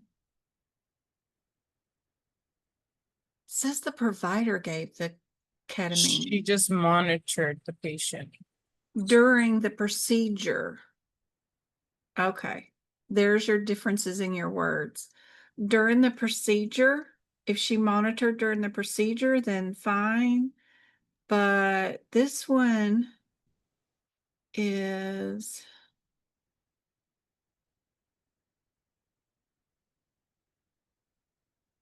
monitors the vital signs throughout the procedure. Why are they saying that? That's a little, they're not really monitoring the patient as a whole, but just the vital signs. She could be at the nurse's station. You know how the machines are hooked up at the nurse's station? Yeah. And the blood pressure goes off and on from time to time, Yeah. but she's not standing over the patient or he monitoring inside the surgery. So very tricky difference right there. So we're going to be D on this one. Well, is it safe to say because it says vital signs? Yeah. Okay, don't Yeah. put too much emphasis on that procedure. So vital signs, they're not Yeah. considered Billable. to be. It's not considered to have another person monitoring the patient. Yeah. During the surgery. Because she's only monitoring vital signs, not monitoring for the sedation, I guess. So I don't know. I think that's just way too vague. But But yes, that's- vital signs, I would say that the nurse could technically not be in the room and be doing the vital signs, because we don't need nurses in the rooms to do vital signs anymore, because the blood pressure cuffs go on and off automatically. The nurse would have to be in the room monitoring the patient during the surgery, not vital signs. So, yeah. Whew.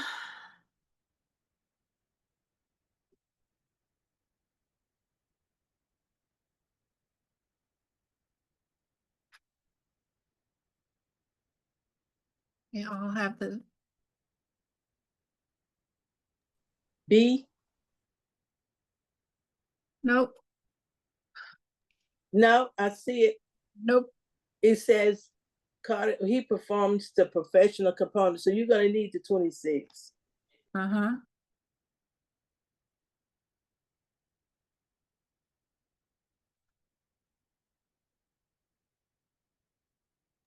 C. Nope.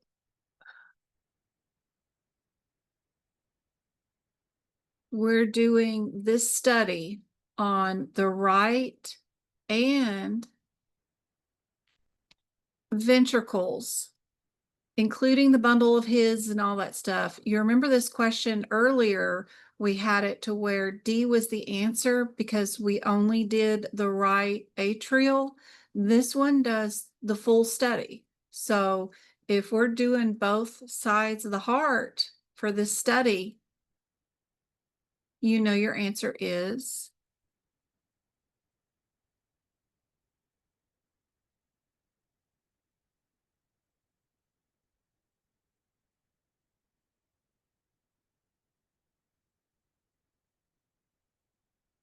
what's more likely your answer?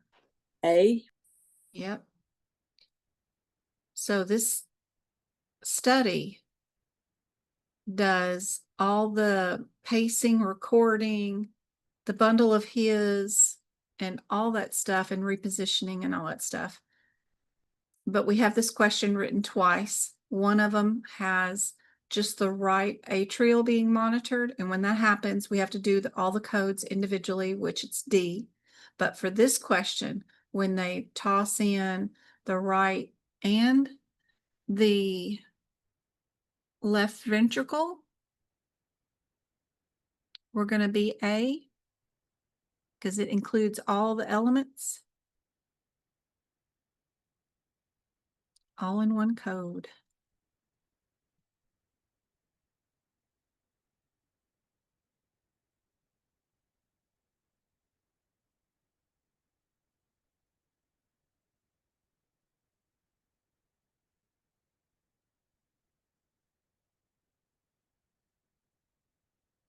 $58 is down twice. What's in that code? 59559.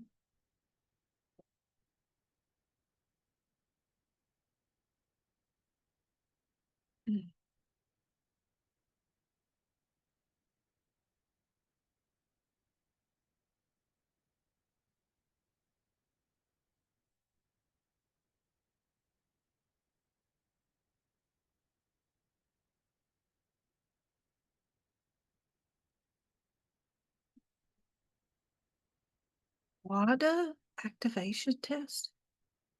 Have I ever done this question? Oh, WADA's in there.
Patient is 4 years post liver transplant. We know our diagnoses will include what type of code if we're missing an organ or had a transplant.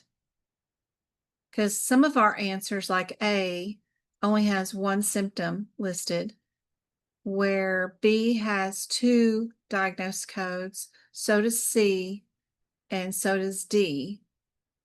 Some of them are in the R's, some of them are in the G's, and some of them are in the Z's. Where would post liver transplant go? Would that be a symptom, or would that be a Z code or a C G code? code. It'd be a Z code. Okay, so that gets rid of A as a possible answer. That's helpful, right? And then what did she come in for today? She had this with altered mental status.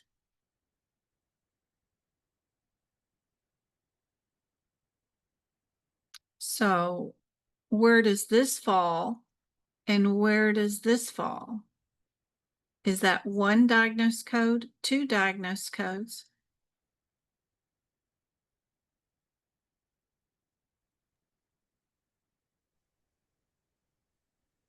If encephalitis is a G code, then altered mental status is a symptom code, right? And then you still, C as in hat. C. yep, then you still need your liver transplant. Yep. So that is just kind of helpful. You know, if you don't know your differences between your CPT codes, I like to look at those. Also, our 58 is listed twice. And our 58 includes the words Wanda and the EEG, which it included in both in 1 code. So we do know it is that. Perfect.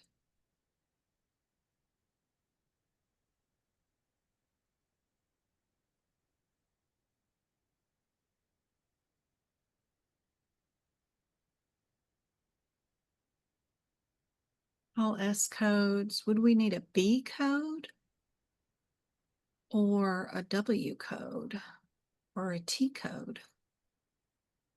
Those are kind of interesting.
A cool question. I've never seen this one either.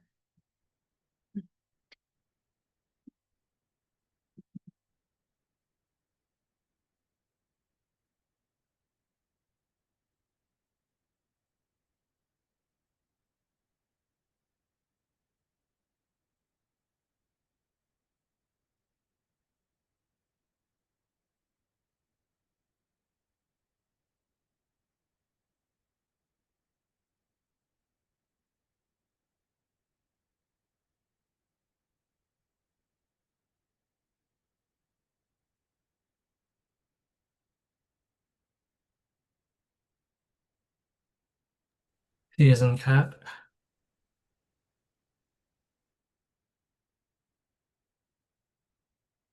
So, the S code is in every answer, so I don't have to worry about that, but that does mean that they did have an injury, right? Their cat bite. That's where your S code is at. Your B code is blood infections, and they actually did label one, right, as a infection of their blood or Oh their, wait, sorry. I meant to say A. yeah. A. So, so we do have the need for the B diagnosis code. So that's pretty cool. It does get us down to just an A or C because we need the injury and we need the B diagnosis code. So just looking at that helps me, without opening a book, look at this question, know it's going to be either A or C. If I go look at my headers for A and C, C is active wound management, which is crazy. And then my header for A is other services. And a lot of times it's not other services that are unlisted. And at first glance, I was thinking it was C. But what did we actually do today to the patient? We did put them under the hyperbaric oxygen therapy. And that's not the negative wound pressure therapy. That's a wound vac where we're sucking out the stuff. It would be A, which is, if you do look at the CPT code descriptor at the end, it does say hyperbaric oxygen tank person. Yeah. Our local physical therapist here in Lake Havasu,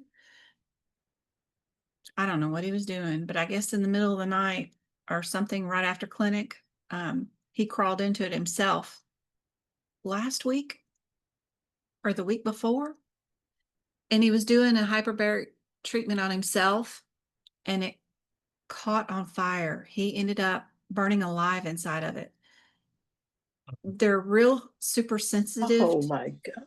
I know, isn't that terrible? He's got like 6 kids too.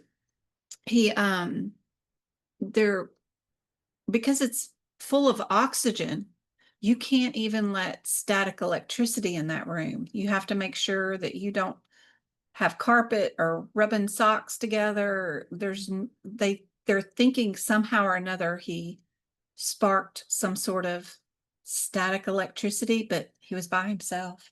Oh, good gracious, who's crawling into a hyperbaric chamber by themselves? I don't know. But yeah, he was a young doctor.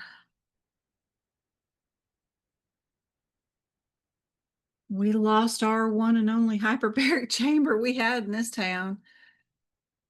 Anywhere close, anyway. What a terrible way to die. Now every time I see that word, I'm going to think of him every single time. And everybody else around me is going to suffer to hear the story. All right. An interesting lesson for sure. I know. I did not know that. I've seen people on social media, getting their facelifts done or their total mommy makeover, and everybody's talking about hyperbaric chambers, and you see them filming themselves in those things, getting it done and posting it up on Instagram and stuff. I'm like, I'm not even having a cell phone near one of those now that I know that static electricity can make them catch you on fire. Oh God, no way. I'd be way more cautious about that sort of treatment now, for sure. It was a brand new machine too. It had only been 2 years old. It's not like he was using something old or used.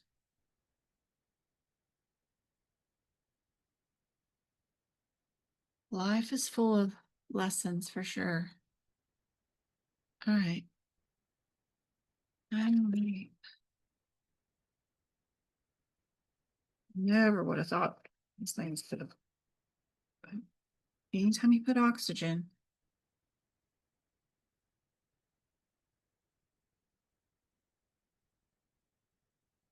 two.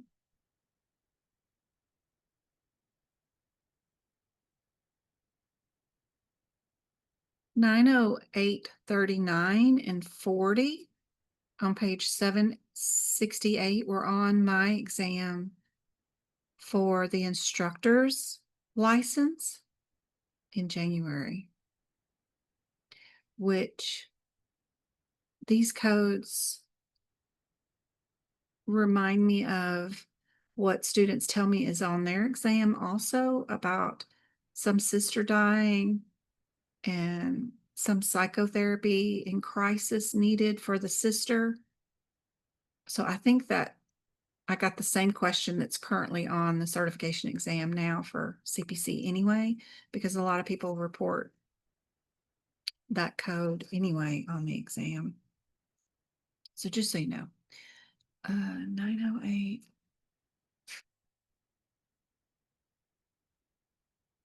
$32 codes. They're all over the place. Okay. Versus 82. 82 is environmental. No.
If your answer could be A or D, you need to check the 85 code to see if it is a what, because we don't have what.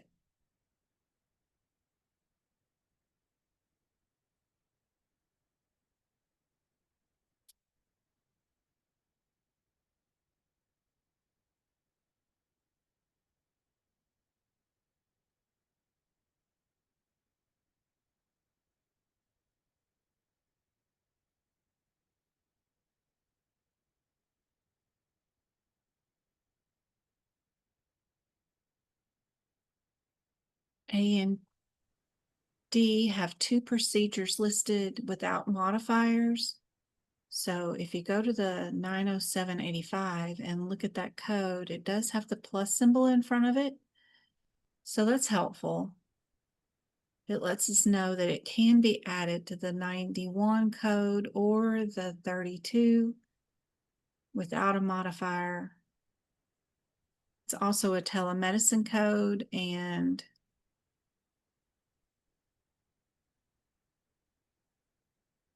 can be done over the phone.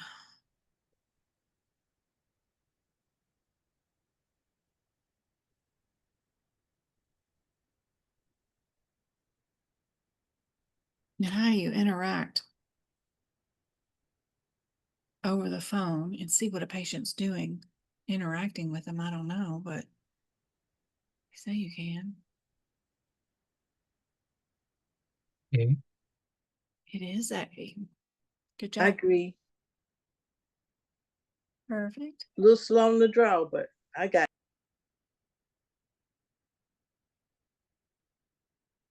That was hard. The codes are all over the place. Even just finding them is hard. It's very difficult. It's hard to get focused on them because they're all over the place, mixed up with other codes. It's hard to, I think, to get focused and figure out which is which.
if you did B and C,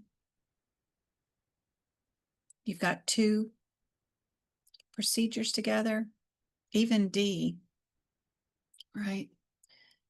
B, C, and D, you've got two procedures. B and D have the 59 modifier, which means that you put down the instruments and you picked up another set of instruments and did something that's totally separate and different than what the original procedure was. It's not just an additional procedure like the 51 modifier would have been if you were in the same area doing the same type of surgeries. So would that be likely in these sets of codes? I'm thinking A. A does the angioplasty, and it also does a stent placement, right? What did you do today? We placed the stent And you did your angio. and the angio. Yep. So do you need to bill anything else? No, No. I wouldn't think so. No. And think about that if it's B, C, or D, then you've got two separate procedures. And would you use that distinct separate procedure modifier? That's the only one they have here. Or would it be more likely if you added on a procedure in this section, you would have that modifier, you would have a 51, right? That can help you. You can see that C doesn't have any modifier at all. And this would be unlikely because you've only got the one diagnosis and they're both the same procedure. One's the angio and this is an angio also, but it's just placing a stent or whatever, right? So it's highly unlikely you would drop those instruments and pick up a different type of angiography that's totally different and start over with another set of machines and equipment and do this with that 59. It would have to be a 51 in this area. So you can look quickly and get rid of B and D and even C because there is no modifier. Even without looking at the question, you could do this one without reading anything in the question because technically B, C, and D are coding irregularities. Anyway, just takes time and years of playing around with these questions to see that. But maybe it'll help during the exam.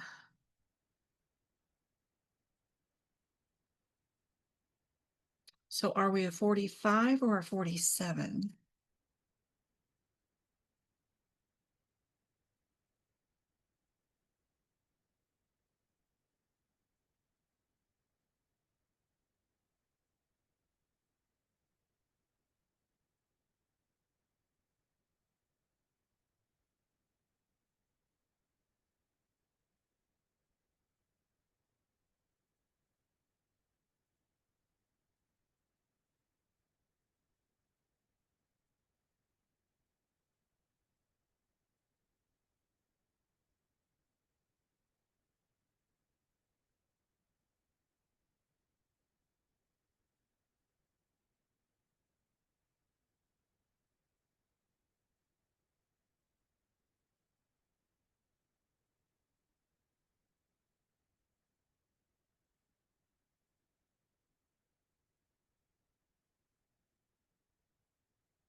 D. C. No, never mind. You're correct. One of you is anyway. So our differences between our 45 and our 47 code is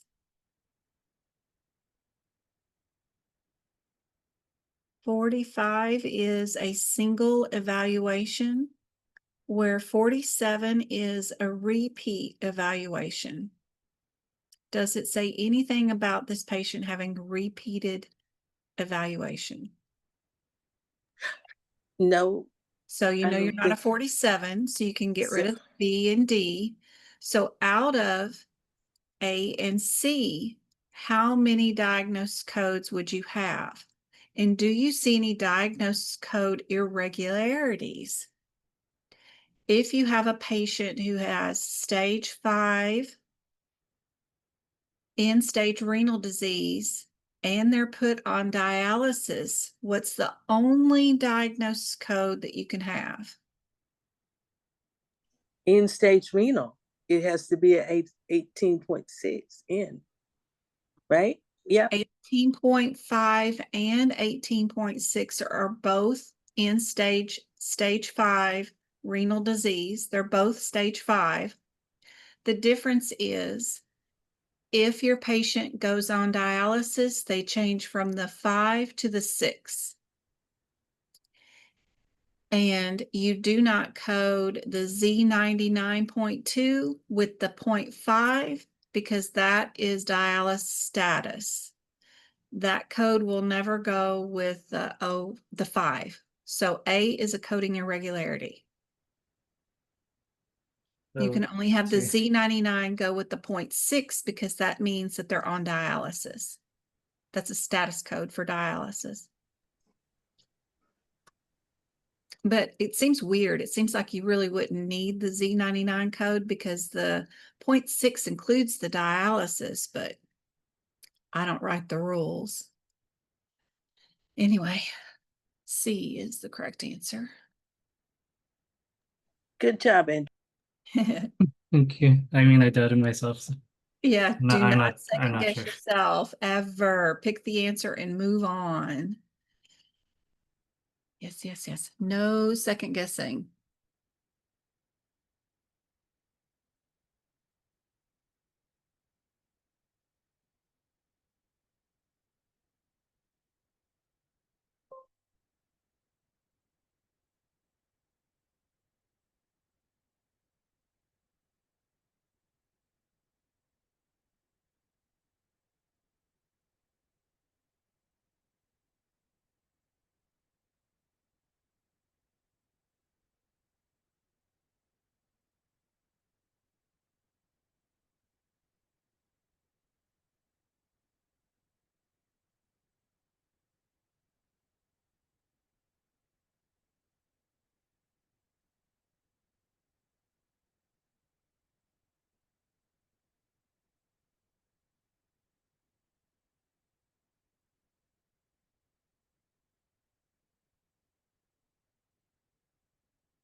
A.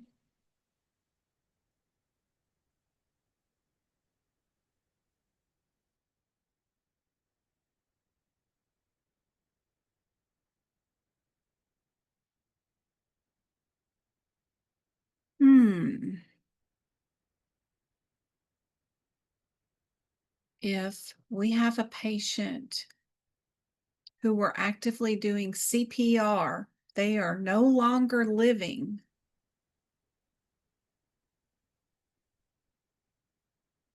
Are we only going to bill or bill for an ER visit for that? We do have 20 minutes there, but we've got 44 minutes of continued time once we got them back alive again. So total critical care time is 44 minutes. We are going to bill for CPR. So that's our 92950 code, right? So we need that code. And then we do have 44 minutes of critical care time. So we get to bill for that. But previously, also in the day, they came in and they got evaluated and discharged in the ER with an EKG. D, little dog. Yep, we do get to bill for both visits. We add that 25 modifier to let the insurance company know that we are going to do both visits in one day. And we get to bill for our CPR, and we get to bill for, what's that? What's the 30315 intubation? We get to bill for the intubation. So crazy question, but we do get to bill for D for this one. Yep. This seems like an A&M question more Uh-huh. than a medicine question. Right. I think they run out of questions or something, or they know I'm fixing to, I don't know why, but it's kind of cool. I love more E&M questions. They're hard to find, so that's fine. Nine, 5. Where are we at here? Allergy testing. Oh, I hate allergy testing.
C is in cat. Indeed. Good I job. agree. Perfect. Okay.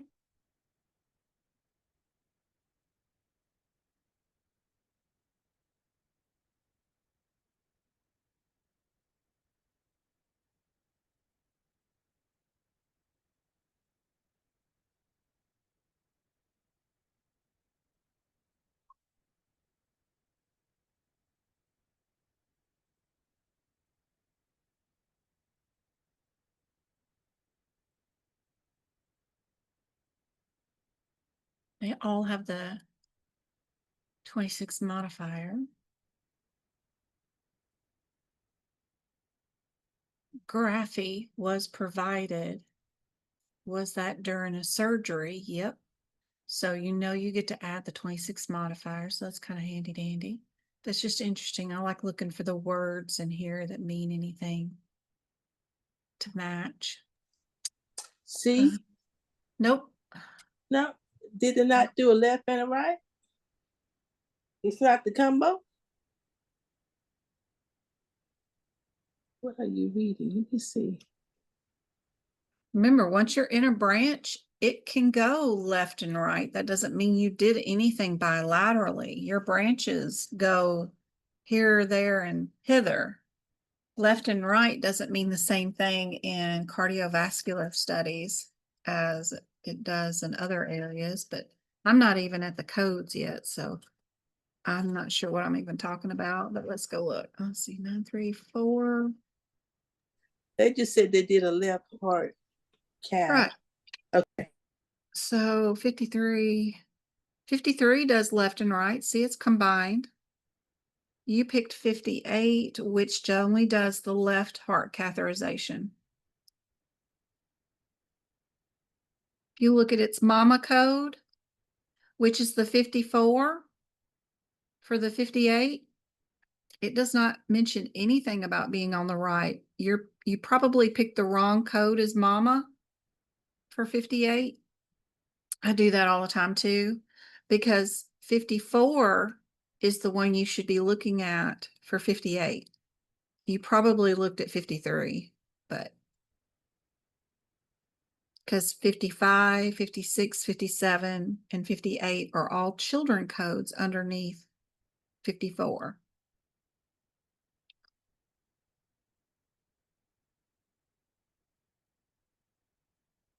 And 58 only does left side catheterization. 53 does left and right. 52 does only on the left. So the only answer it could be is 53. Or right, 50, 58, 53. Let me see. Coronary intracardial angioplasty.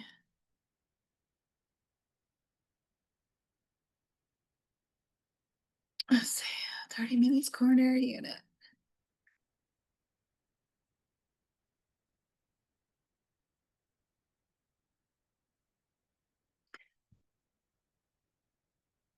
Okay. We're not doing the combo. You told me combo. We're only doing left. So maybe you are right.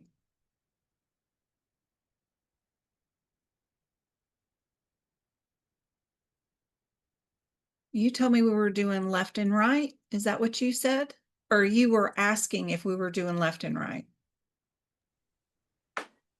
I was thinking I said combo. I mean the right and the left.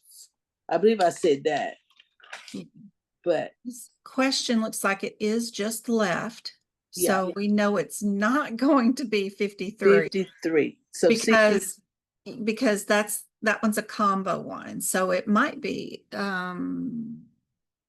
so it's got to be, yeah, one of the other ones. So let's see. 52 is left catheterization with left ventricle, but we did selective. Is that also in there? I don't see that. What's in 50? So 53 is only left with left ventricle. So I know it can't be C or D. And we wouldn't add the two procedures together. 62 is an add-on code. Okay, that adds a left catheterization puncture, but we didn't do a puncture. And you can't, and that's just billing for another left catheterization, which we've already done. So is that A?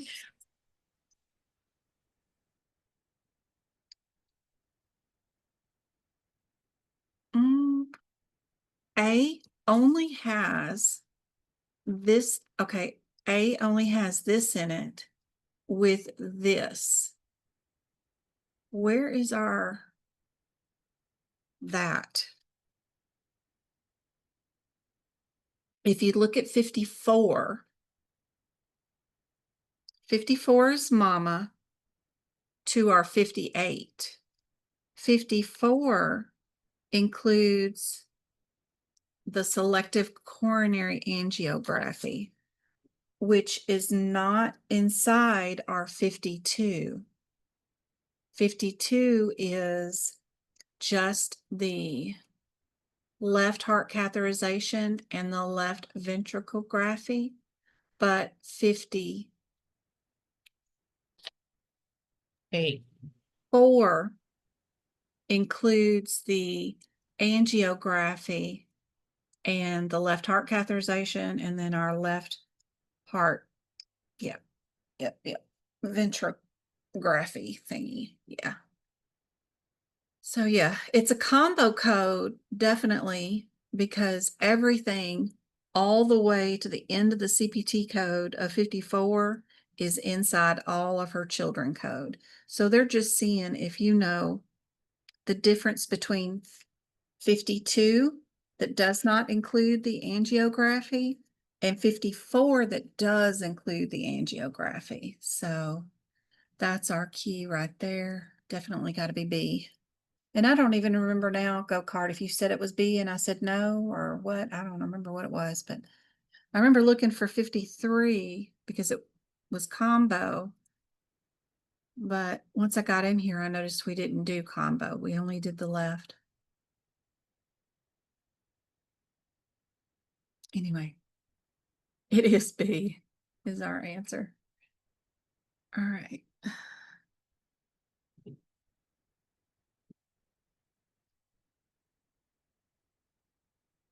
Symptoms or tummies?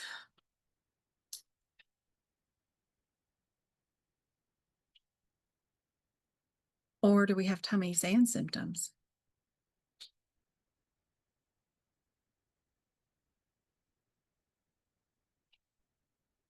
I don't know. Sphincters and whatever. Okay, let me look at the CPT codes. 909. Oh, yeah.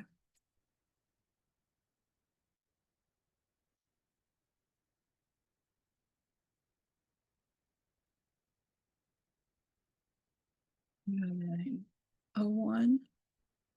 Biofeedback. What do we order today? We did order biofeedback. Okay.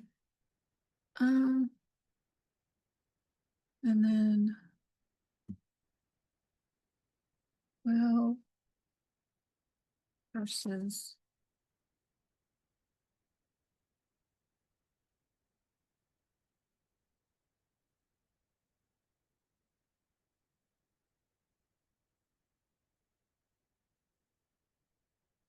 what are those procedures under? What's our headers? Other dialysis procedures? No. Gastrology. There we go. Gastrology versus biofeedback.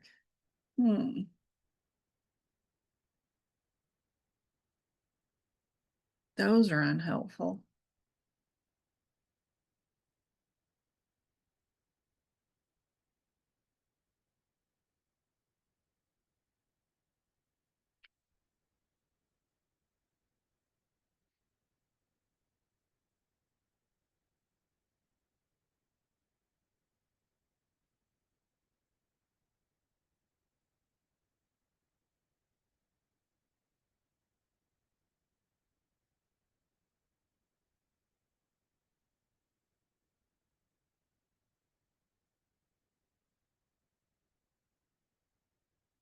B as in boy.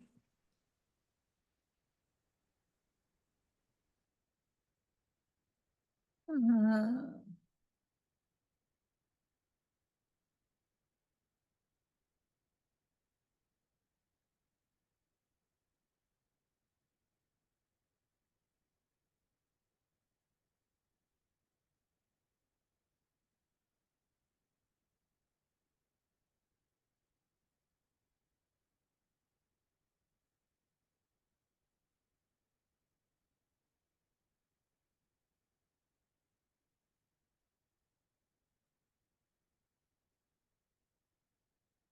So mild relaxation of the sphincter is our K code. They're going to order bio training.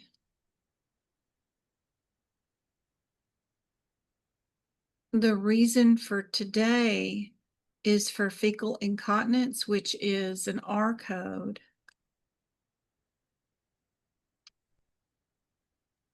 So, We as radiologists or whatever can't say that that is a symptom of this. They could be unrelated. I don't think there's any guideline in we don't have any digestive guidelines for diagnosis codes. That's one chapter that doesn't have any.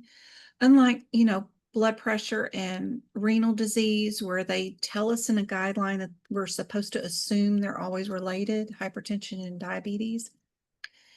In stomach issues, we don't have any guidelines, so you can't assume a symptom is like that is associated with the diagnosis, I don't think. I think we got to use 2 diagnosis codes for that. I think it's D as in dog. Yeah. Almost. Very tricky, very tricky. Impossible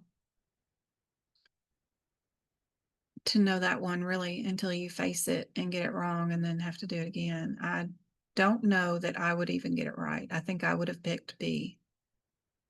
K62 is K62.0 is anal polyp. So Right. I don't think it was in there. So Oh, okay. 62 because of the K code was different. yeah. Okay. And then K62.0 is, if I'd have looked up the diagnosis codes versus a K62.89 versus a mild relaxation of the sphincter. I got you. Okay. I don't just think gotta- I've seen this question before. Yeah. I have seen it before somewhere, but I don't think I've worked it up yet. But yeah, we're going to be D.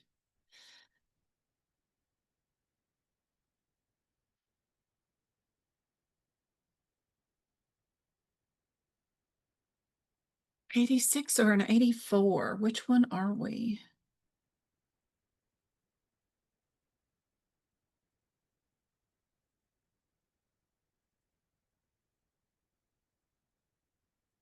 Three.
Okay.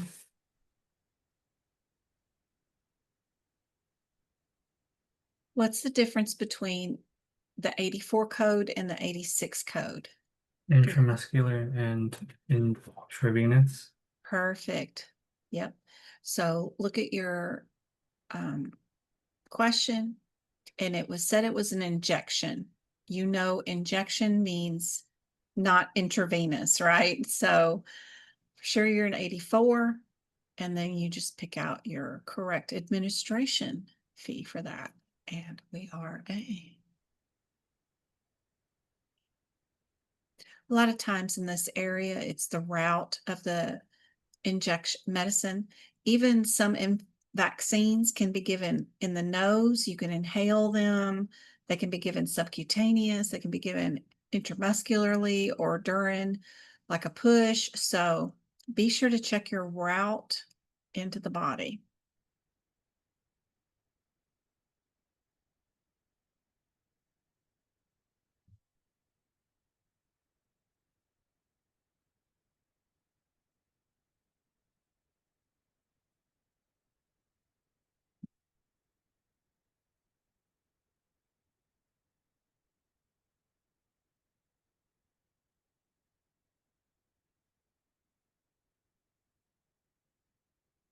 $32 or $34.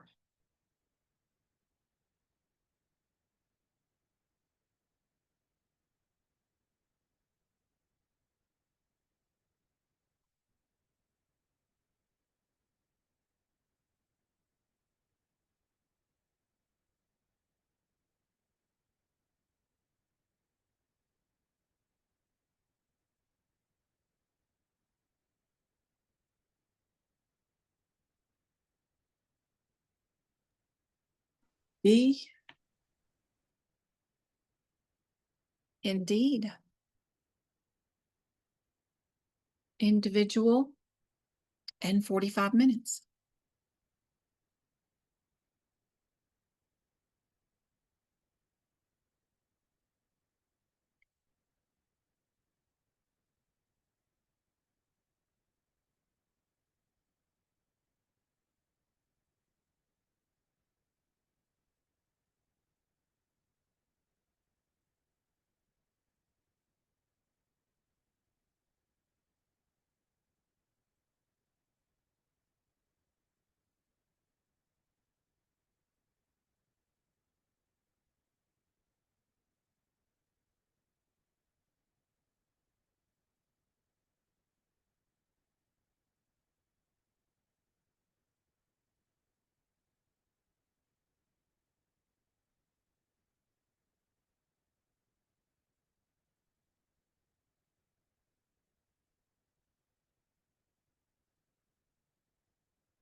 A. Just thinking the same thing.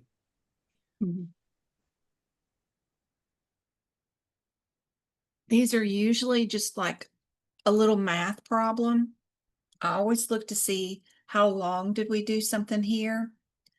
5 hours. So which answer equals 5 hours? D down here is like 1 hour, right? C, the 3 plus 1 more hour is just 4 hours. B is not how we do these codes. You got to have 1 with the add-on code because the first code is initial, right?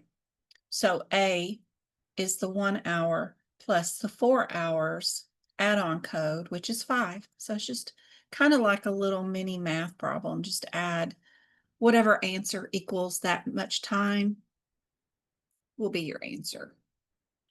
We took up a bunch of time with that one.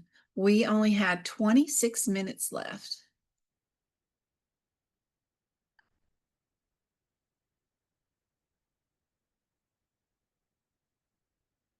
Where's our grade? All right.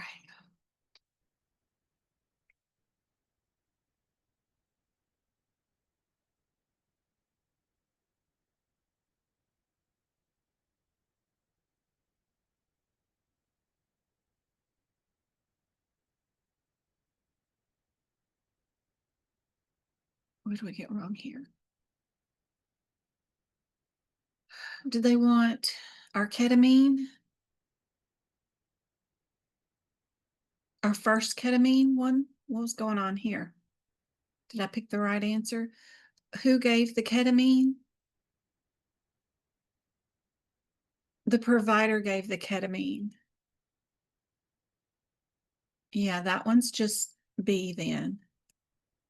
I think if you're going to do this one and you're going to bill for the nurse to do anything or whoever's standing by, they have to give the medication. And the other doctor does the procedure, like if they're popping a bone back into place, whatever the procedure is, one physician is doing a procedure and then the standby person is actually giving the injection. I don't think nurse monitoring or being present the whole 30 minutes or whatever means anything in this situation.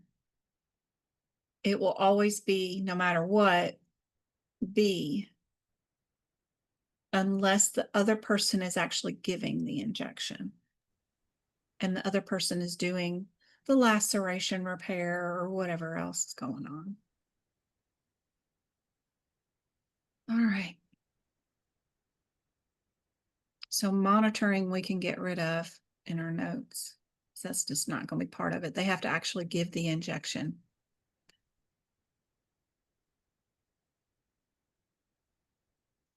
The rest of them are all correct.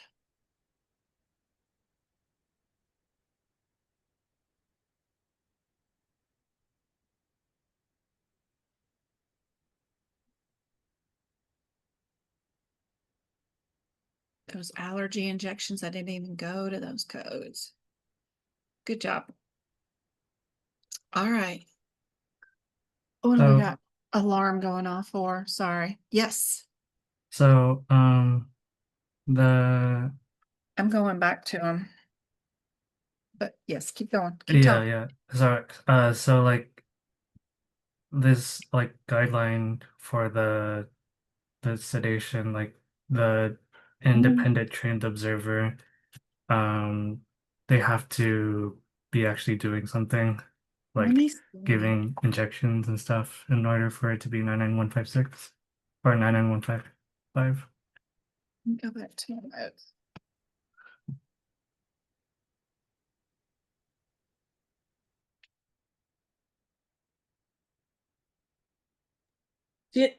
Jim, what was that on the time with that section? We did pretty good, right? An independent trained observer is an individual who is qualified to monitor. Okay, we did that.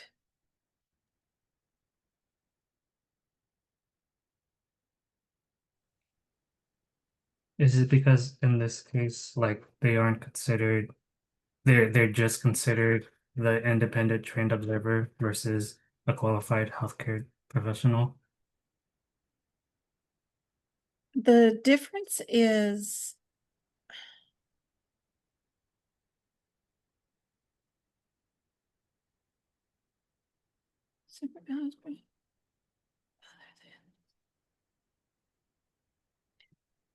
okay, we have to remember, and I keep doing this with dyslexia. If you look at the CPT code descriptor 99155, moderate sedation services provided by a physician or other qualified healthcare provider other than the physician performing a diagnostic procedure or therapeutic service. Oh, So, yeah, so they we have to have be to doing remember, the sedation. yeah, they have to be administering the sedation while another physician is doing a test or therapeutic services. Yep, the code descriptor is very specific on that. If the nurse is monitoring, standing by, we don't move from that 51. That nurse or other person has to give the anesthesia, right? And the other doctor has to do the procedure or therapeutic services.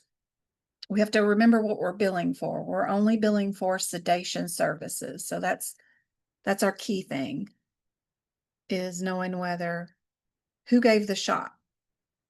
If Doc gave the shot and Doc is also doing the procedure, then we're always billing 51 or 52, right?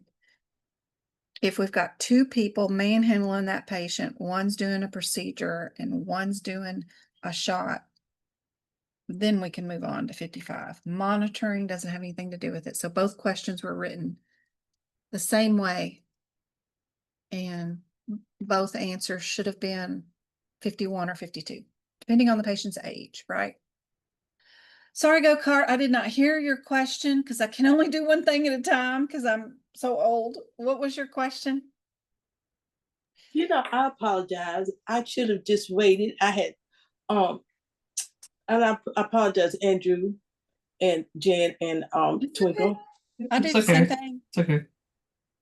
but I just could not handle it. What was it? What was your question? No, we did pretty good on time with that last session though, because a couple of those questions were really doozy woozy for me. They are. That was a rough section. We spent more time with that and got closer to using up all 120 minutes than we've had in any other section. So it's just a hodgepodge of stuff back here of totally different services and stuff that we don't play around with much because we play in, cardio and OB/GYN or integumentary. This section is huge and it's got so many codes in it. And they're all written differently. So yeah, it's fun. It's fun to learn. We just have to remember. Even I get confused back here and I've been doing it forever. We're billing for sedation services. So if they were not done by a different physician, then we cannot bill. Yeah. That's really cool and important distinction. I don't think I'll forget it again, but that's cool. All right. Let's do E&M. It's only 4 o'clock. If anybody's got to go potty, go have at it or get a drink or anything. And then we'll do 25 E&M. Hopefully we'll find some good ones in here too. Some of these get really tricky. That cardio one the other day was really tricky. I have to remember.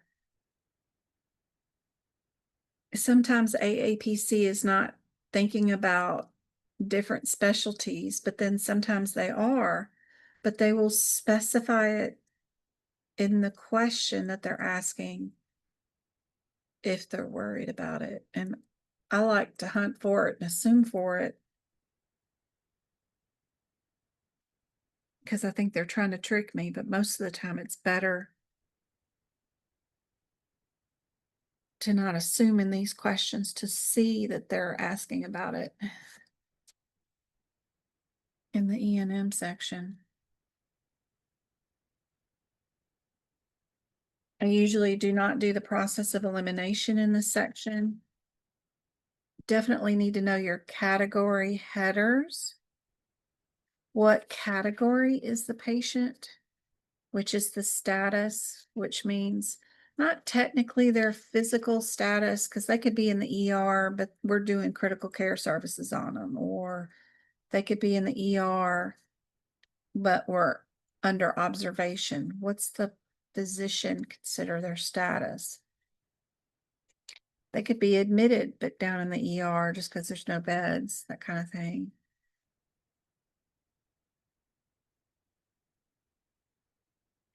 If things are done before they're admitted,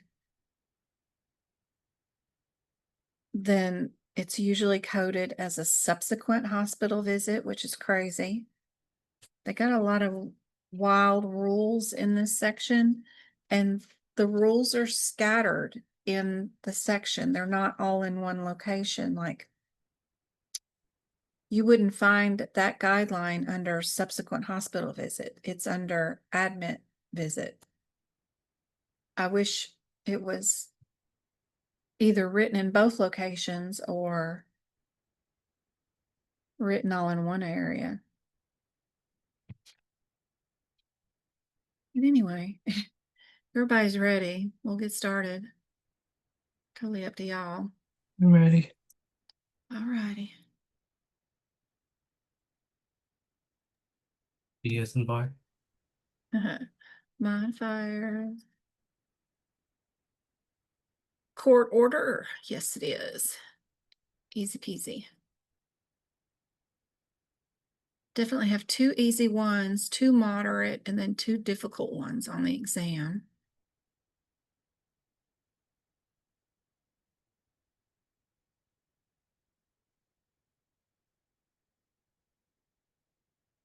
We did this one in the live Friday. Go kart. Is it B? Hmm. I think so. Okay. I hate these. But that's what it was in the live. Hypertension at goal. They had another one that was not at goal.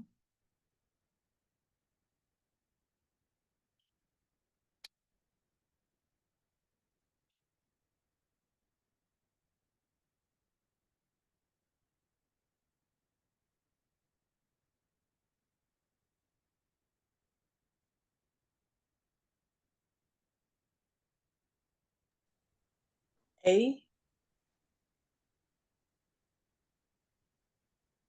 Anybody else?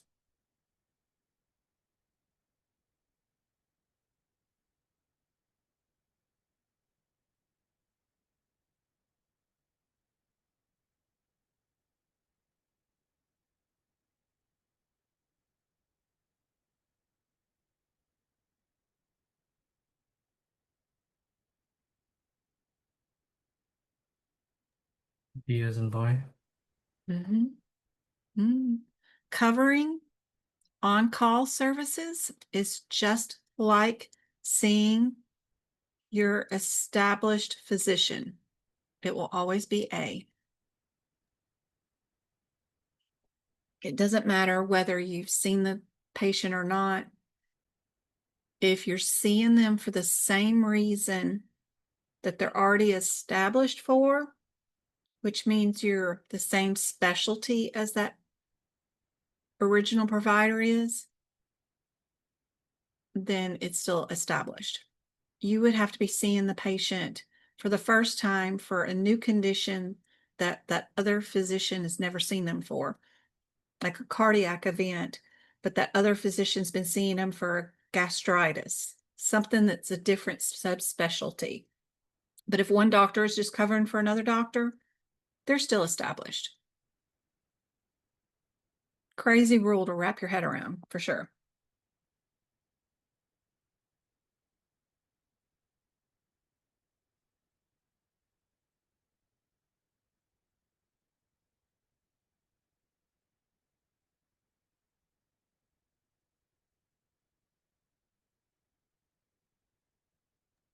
C.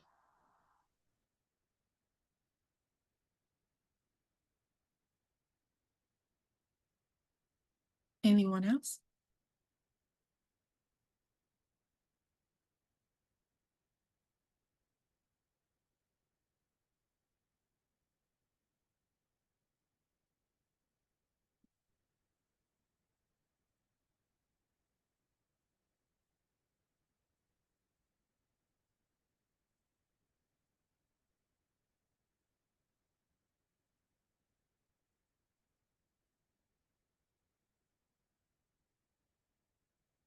Go-kart's a bit advantaged here. I did this one also on Friday. Key word for this one is residential. They are living where they're at, right? So do you live in the hospital? Do you live in outpatient services? Do you live in the ER?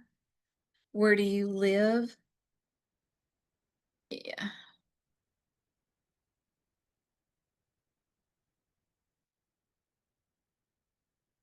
This one was the other one that was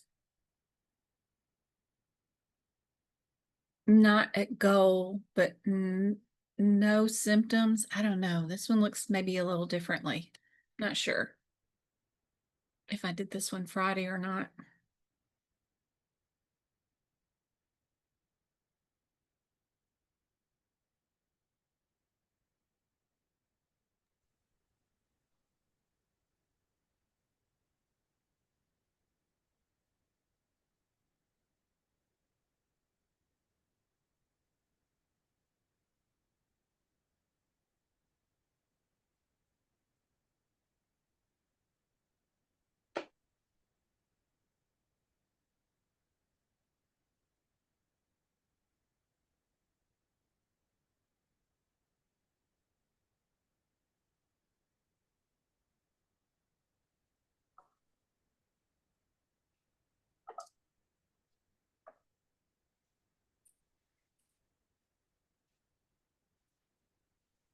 B as in boy.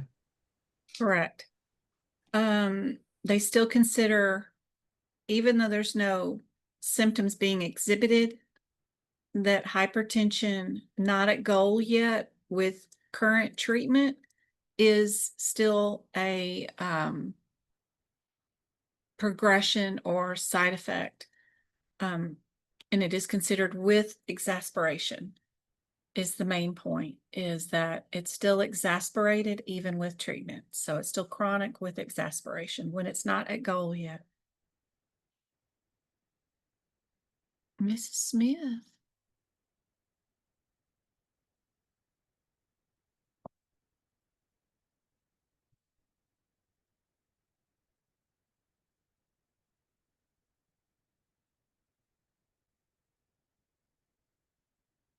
You gotta use pages 9 and 10 for this one.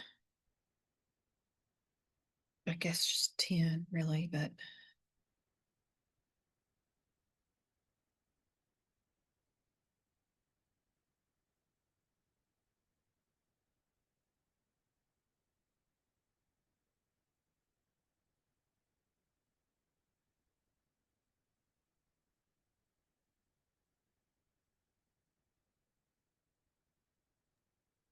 I would be conservative look, but I would think moderate, but I'm gonna go with low.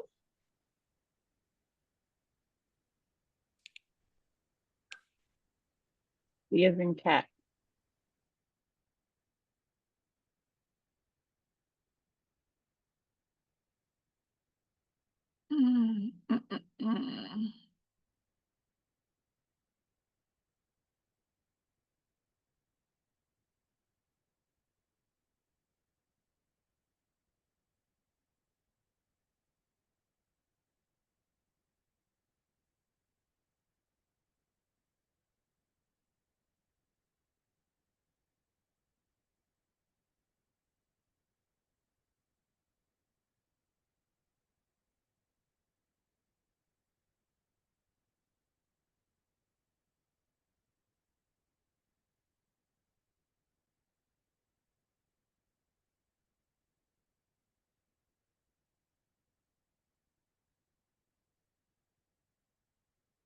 We got how many tests? 1, 2, 3. 4. If you look at low, that only is a combination of 2 tests being done. And then moderate and extensive both require 3 tests to be done. And we do have 3, so we can pick C. I'm gonna pick C. Yeah.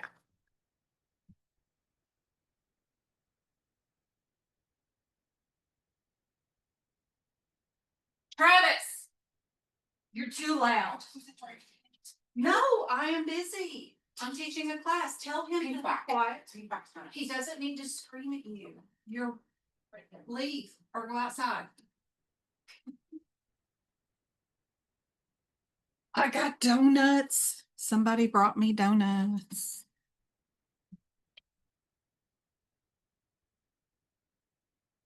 Got Travis all fired up. When tissue glue? Oh, cool. I like that question. B as in boy. A.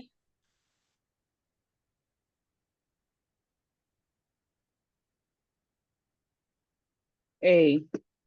I changed my mind. A would be my guess also. We have a guideline somewhere in our repairs that says something about that if that's all you did was steri strips. Oh, it's right there. Do I still have the thingy up with the, or did I get rid of it? Anyway, it's on page, well, she's got a different book than we do. It's right underneath the definitions of simple repair, intermediate repair, and complex. The first sentence in that repair closure header says something about adhesive strips, stuff like that. Use the E&M code. Yeah. It isn't. Or it's included in the simple closure. if we're doing sutures or anything else. Yeah.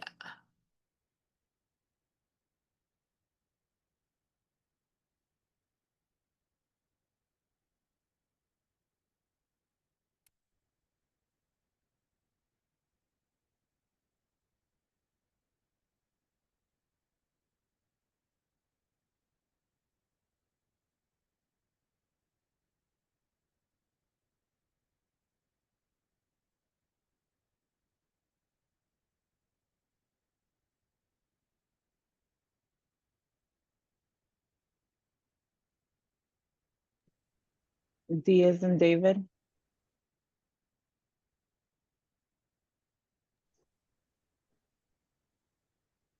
Let's see, what are we billing for?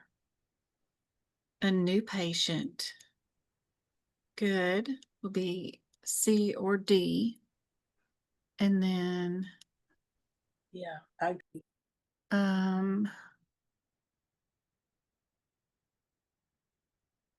We've got medication was reviewed and changed. You know that's going to be a 4. Yeah, I like D. Good job.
Oh God, so much garbage in that freaking question. What the hell?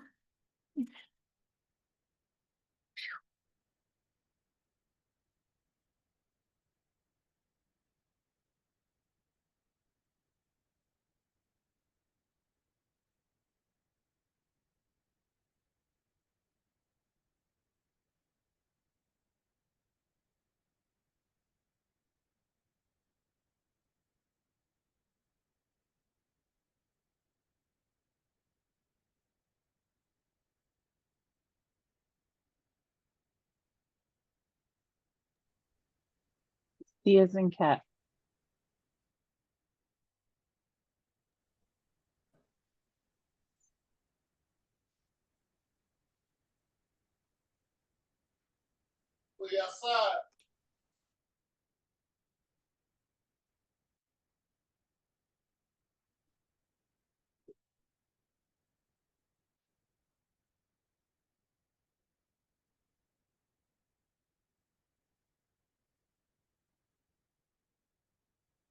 Anybody else?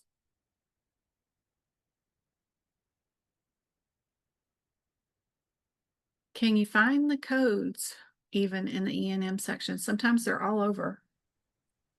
What did Twinkle say? Because that code is not in my book. Yeah, that's what I was about to say. Go find it. It is too. Go look for it. Yes. C as in cat. Okay. It is in there. It's just pushed out of sequence where it should be by other codes that got put in front of it, but it is there on page 63.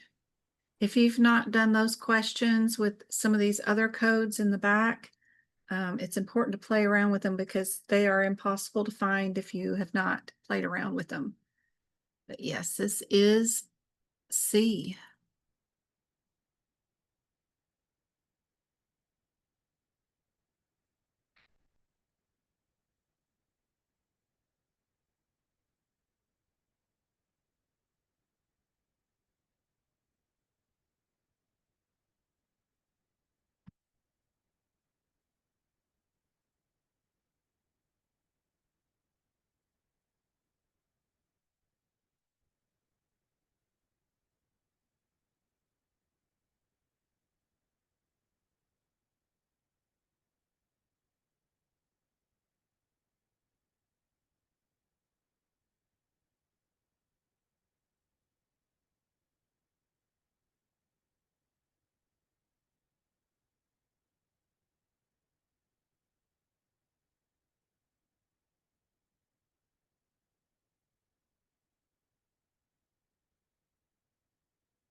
B, Anybody else?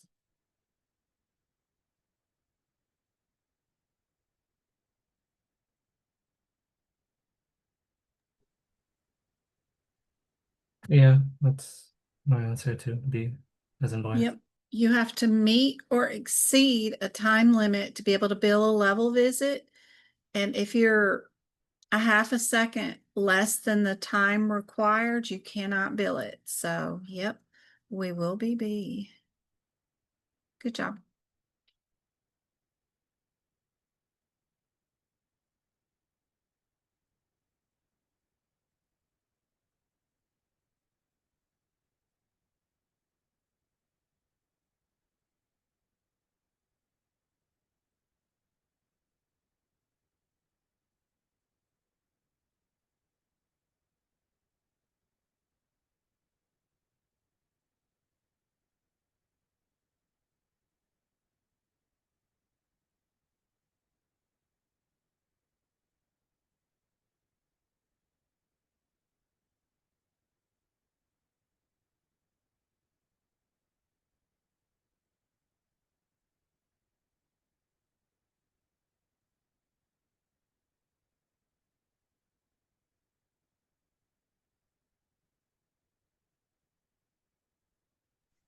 B, B as in boy. Yeah. Mhm. B as in boy, right? The 90s are for established patients and the 80s are for brand new patients. So first figure out if your patient is new or established, and then just pick out an age.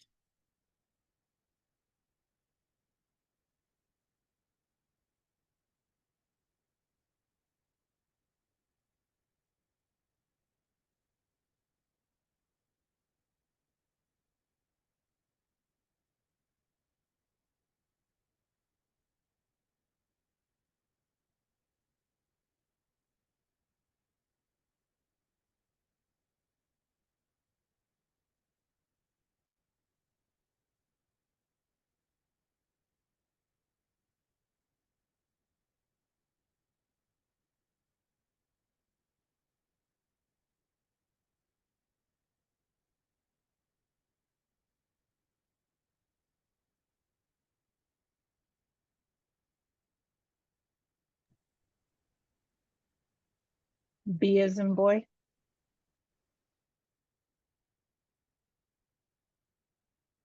Indeed. What did we do today? We did a discharge and just put your time in. Where would C and D be? Those like 11, 10, F.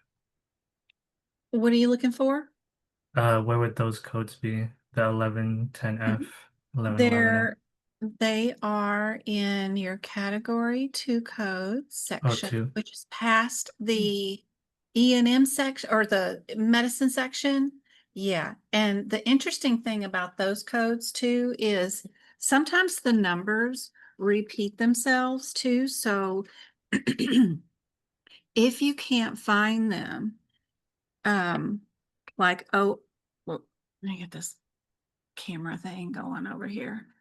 Some of the numbers will start over. So just because you don't find it in one section doesn't mean it isn't there. The numbers start over again. There's some more OOs, so they're like sometimes, and that's after the 104s. So sometimes they start over again. Just keep looking if you can't find it in the normal 111 area. There may be another set of 111s on back. So they're going to be back here in these areas. They're Okay. not asked Oh. on the certification exam, but it's kind of cool just to know where they're at. They're right there. Yeah, I was just, I mean, we wouldn't normally do the category 2 since they're like just Right. for reporting purposes. Right. But like, I was just wondering if they were like a category 3 code or something like that. Nah. Okay. That's okay. Thank you. Mhm.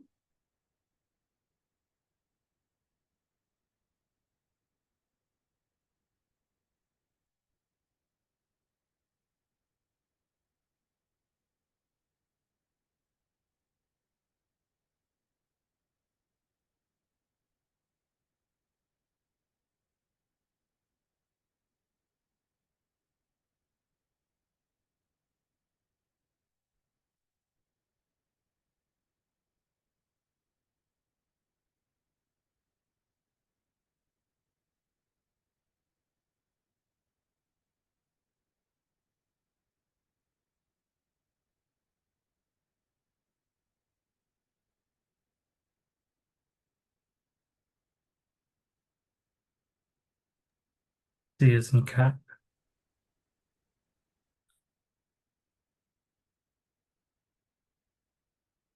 Indeed. It says that the provider was making a home visit.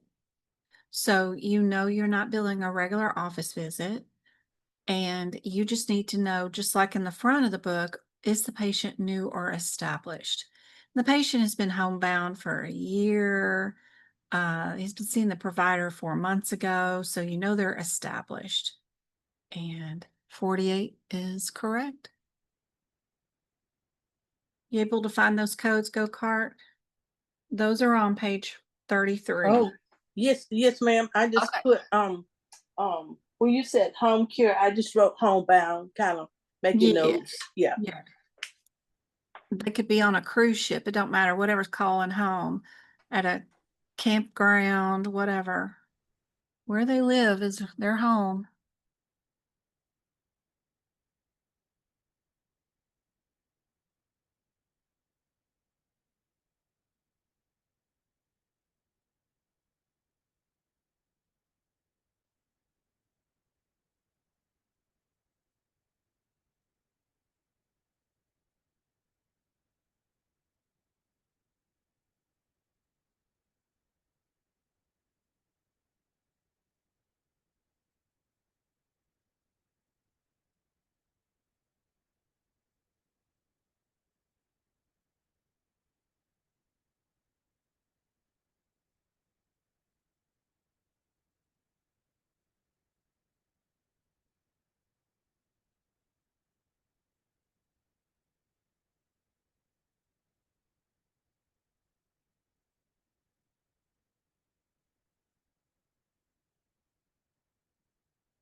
D is in dog.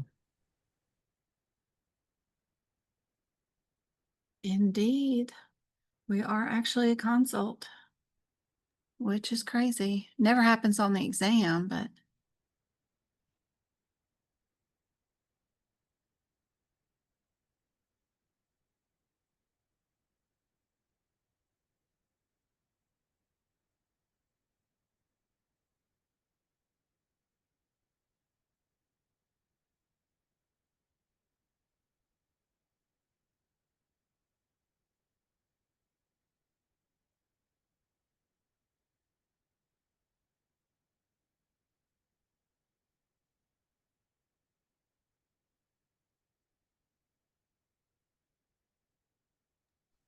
A.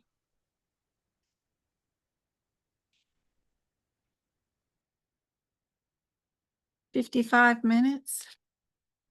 Is that what we got? 215. Our parenthetical says for services 55 minutes or longer, use the prolonged service code of 99417. Yep. If you look at C, that's a coding irregularity. You would never put the 17 with the 04. And D is out too, because that's not in your parenthetical. So, yep, A is correct.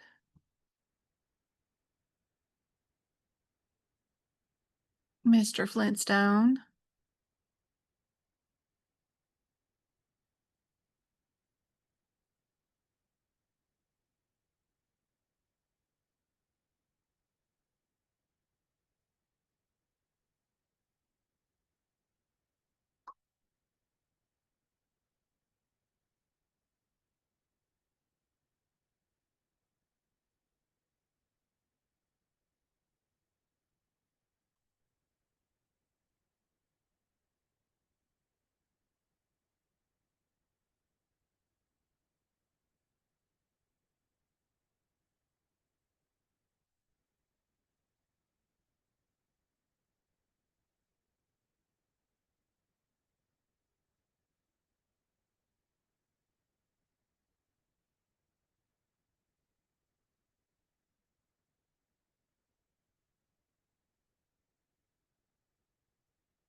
C as in cat. Correct. I like to use this page in the back near kids pediatric critical care. It's page 50 in the 2025 book, but it's got a list of stuff that can be included and reported separately with critical care. And I like to use it because that way I don't have to go to the back and look up what intubation is. I added CPR to it, but some of this stuff is kind of nice just to have right there all in one location. I wish they had this same chart in the critical care area, but this is still critical care. It's just NICU critical care, but whatever. Same thing. All right, where are we at? We do get to do C. We got CPR and our intubation and our CVC placement. All right, this one's going to be longer. Let me see if I can't get it all into one.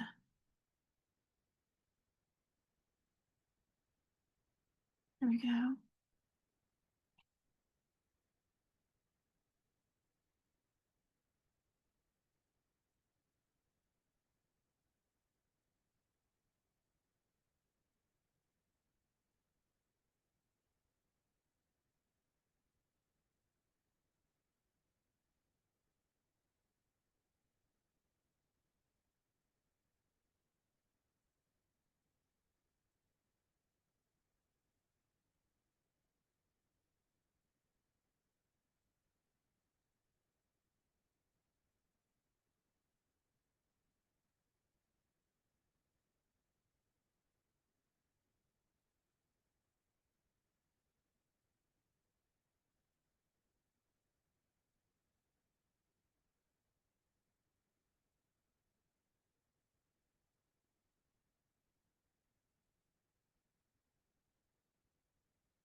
Um, based on that table, 35 minutes. Is it C? Correct. If you stay away from everything else that's propaganda in here, you've got the correct answer. If you read the top and you see that the patient's already admitted, it might make you think that it's a subsequent hospital visit or something, and you're just trying to see if you're moderate or low or whatever. But you can perform critical care services even if the patient is admitted. And if the total care of your critical care without any other procedures being billed with it is over 30 minutes, then you do get to bill 91. Perfect. Good job. Because I was wondering on that question if I needed to subtract anything. Yeah. And I But didn't. if there's, We didn't have there's no to. other CPT code being billed, then you don't have to subtract anything. You don't need to look for it. See, Yep. good. See, Right. If we're not billing for it, then we're not subtracting the time for it. So yeah, I know I confuse people with a bunch of rules all the time.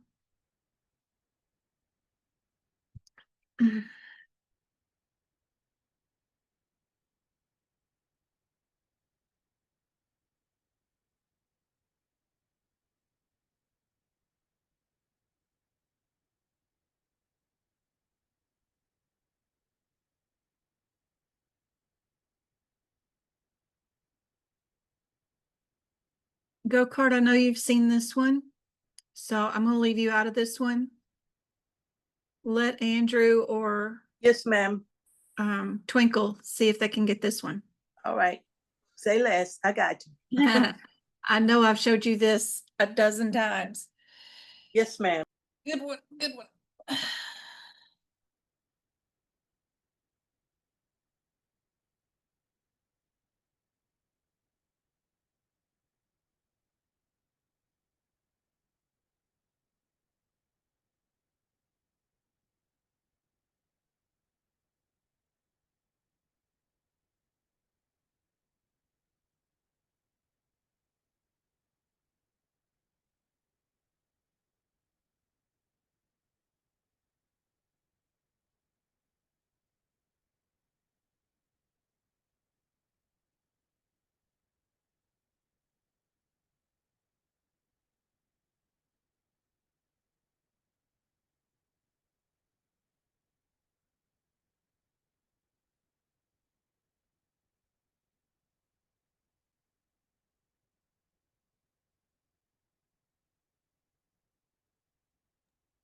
C as in cat. What do you think, Twinkle? I think it's B as in boy.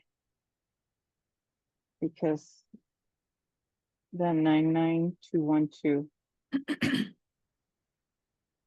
straightforward. I don't think it's straightforward. What are the Um, elements to billing an E&M visit?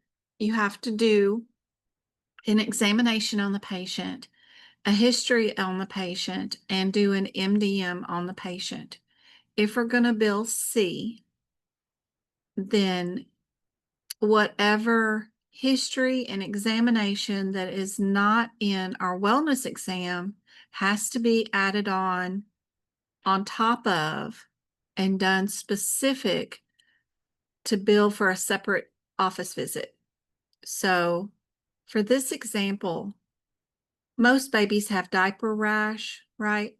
And did we have to have a history, family history gathered on diaper rash or thrush or having a cold URI? Does family history matter in that situation? No.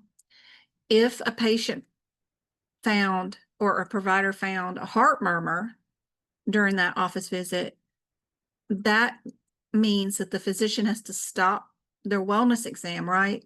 And do a history on any heart problems that family has, and also do a referral to another specialist to get an echo or further testing, right? That kind of situation would report C if you found something that you need to take a history on. But any normal findings, even though we wrote a prescription for what we did find outside of a normal baby wellness exam, it's still nothing that we needed to do a history on or was continuous or chronic or anything. It's just a first time kind of like thing. So that's why this one is only B. We did not need to do a history on a diaper rash. So think about it that way. Does that help, Andrew? Yes. Okay. E&M is crazy.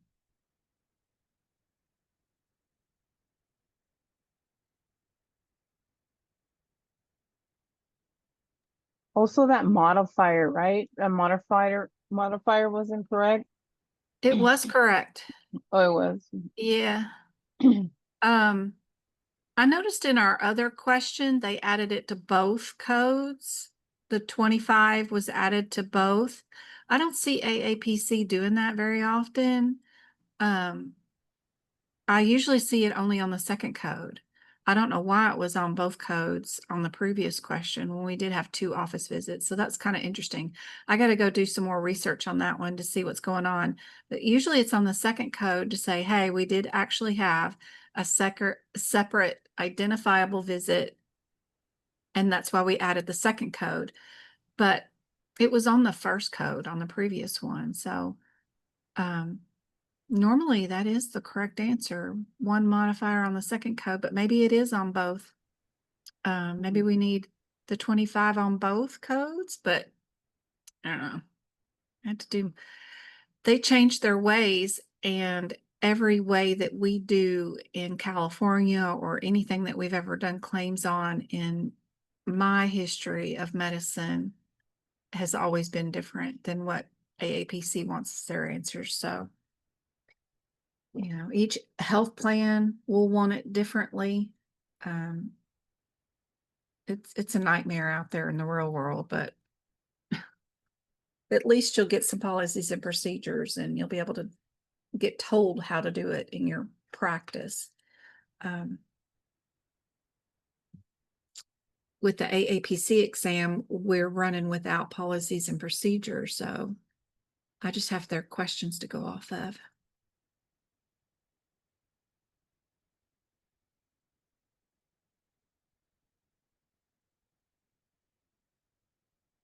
All right, is this one new or established?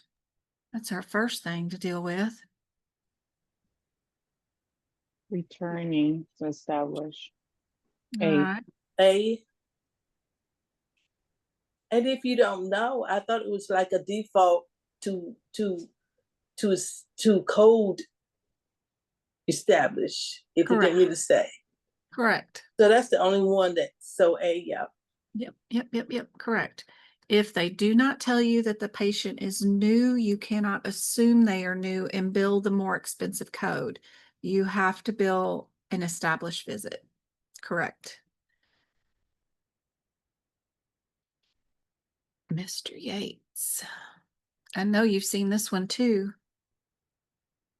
Okay, I'm out.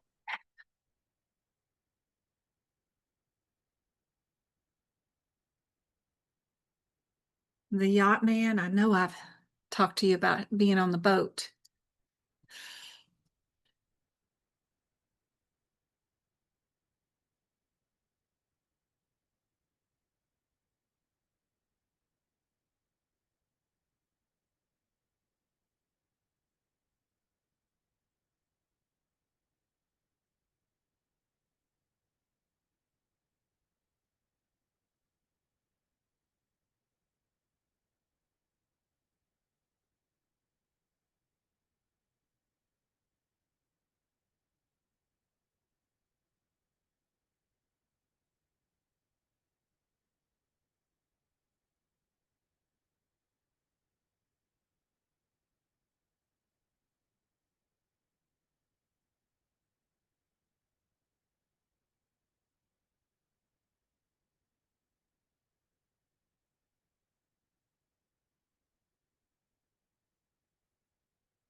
A. Okay. What do you think, Andrew?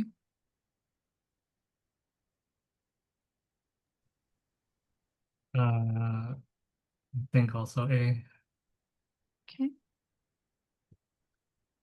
Every time I see the 88 code, the last two numbers look like wheels on the bus. Looks like an ambulance to me, right? 4 wheels underneath an ambulance. It just looks like ambulance. So it reminds me that that code is for talking to ambulance people that are working on your patient. So if a doctor needs to spend some time talking on the phone to your paramedic while they're driving the patient to you, then you get to use the 88 code.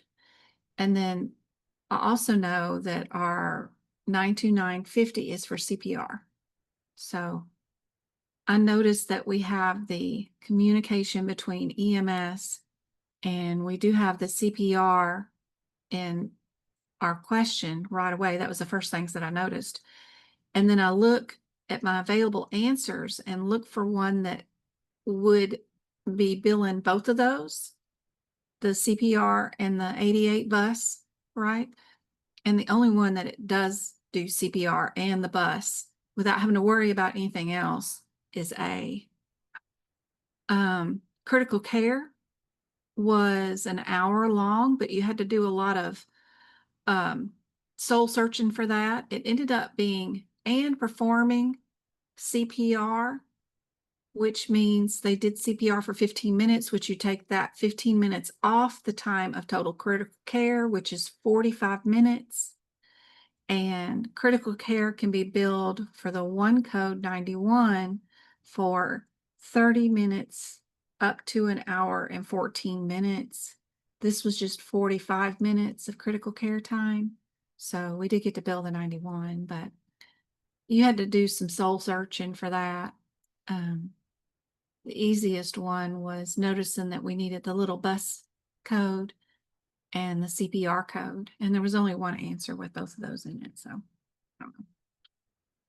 All right.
B as in boy. Mm-hmm. Any coding irregularities in the available answers? C. Yeah, you can't code that together at all. D is an established patient. Up the top, it says that the patient is initial visit. That's an AKA term for new patient. So we know they're new. So it's just a difference between the time involved in O2 and O3. And O3 is 30 minutes. And as long as you meet or exceed then you can bill a level visit. So perfect.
A.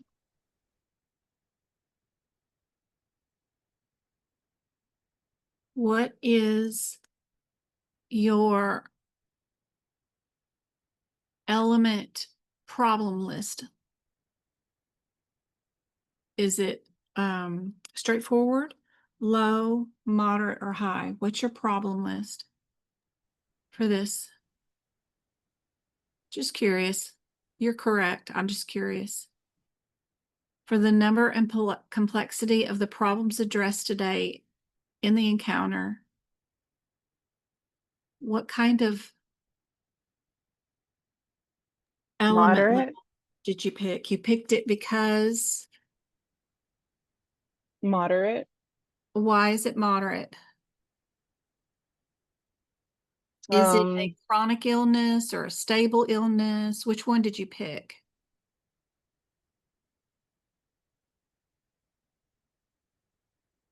What do you mean? Based So, on yeah, like, all right.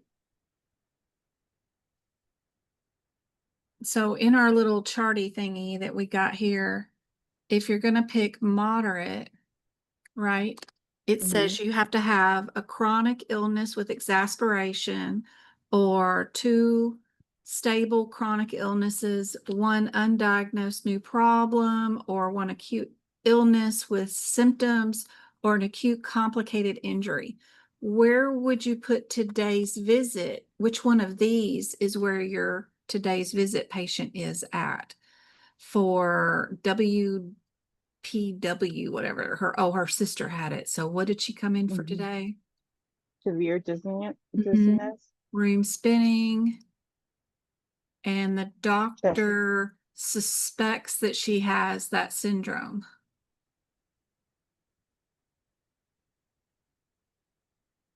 So where is her problem list? Right here. If it's an undiagnosed new problem or uncertain prognosis, like suspected, it does go under moderate. So your problem list for her is moderate. How many tests did we order for this patient? 3. 3 tests, the metabolic, the complete, and the EKG. Good. So if we go over here, if we have to have 1 out of 3, we had to have 3 tests done. Perfect. We did have 3 done.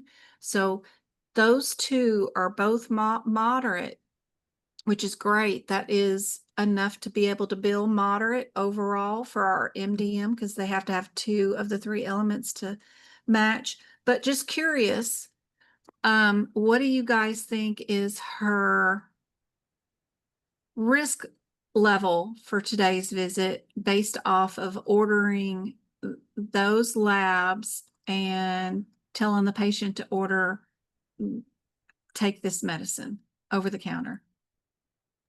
What's her risk level? moderate or high. No, moderate, because it's not like life-threatening yet at sedation. I say moderate. Over-the-counter meds for the physician, That's low. that is low. Yeah. For telling the patient that they can take over-the-counter meds, for this one, the Dramamine would fall under the risk of low. So we only needed 2 to match. That their risk is low is okay because their problem and their data is both moderate, and we did get to bill moderate for that one. But anyway, I just wanted to see what you guys thought, because this one's tough. Yeah, But I she agree with was low. correct with the established patient and the moderate. Yep. Okay.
A.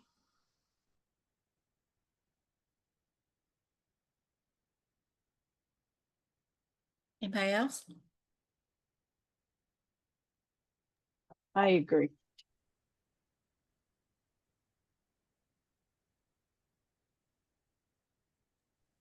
Okay. Okay.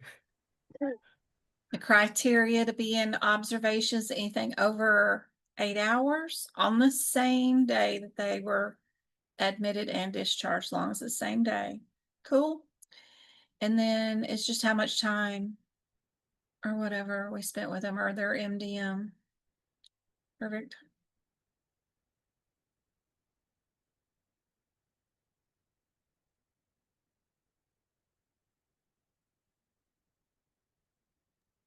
Did we do this one already or not yet? Just a discharge? I don't think so. We have done it in live a bunch of times. I know you and Go-Kart have seen this one a bunch. So it may be that. I'll be quiet. Looks familiar. I think this one is going to be new for Andrew.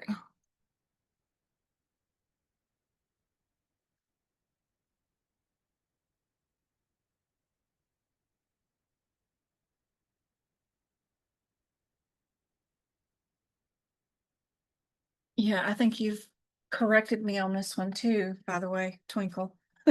Pressure's on, Andrew. Yeah. Because even I had it wrong in my notes for a while.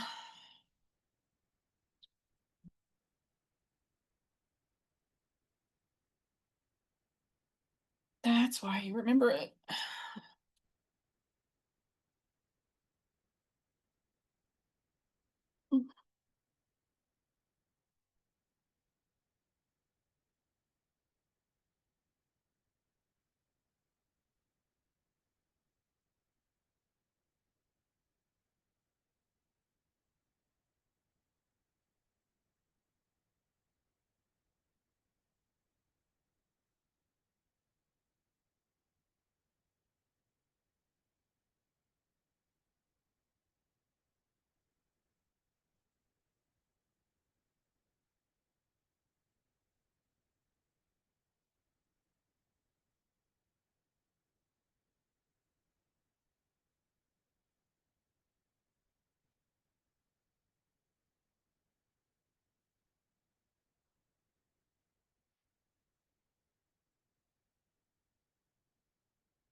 These and done.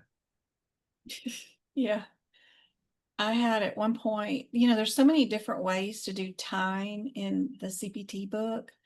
And a lot of times it's half plus one, so that we would have needed 46 minutes to go by before you could use 39. I think I had that down for a couple of years on this code, but actually paying attention to the CPT code descriptors, and now they have it written down more than 30 minutes on the date of encounter. I don't think they had that written before. It was just 30 minutes or 30 minutes plus, something like that. But anyway, perfect. You did perfect. Excellent. I kept trying to bill the lower code forever on that one. Okay, this one, I'm not going to be able to see it all in one.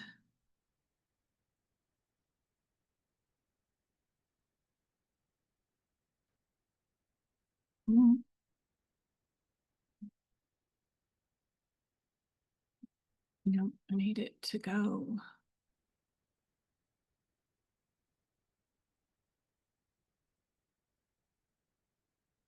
There we go. Making it tiny. All right. That, and then this. Sorry about the tiny print, but I'm just trying to get it all into one.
C as in cat.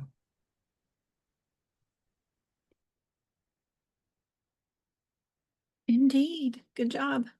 Her or the patient's problem list is chronic condition with exasperation.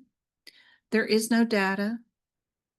And then the risk for morbidity is moderate because there's an elective surgery without any identified patient risk factors or anything, but still. So we got 2 moderates. Perfect. And is that 25? That is 25. Okay. So I can submit and submit.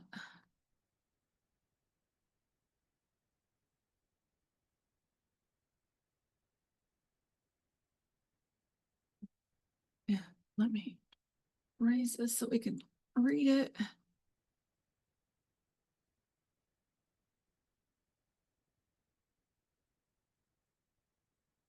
Phew.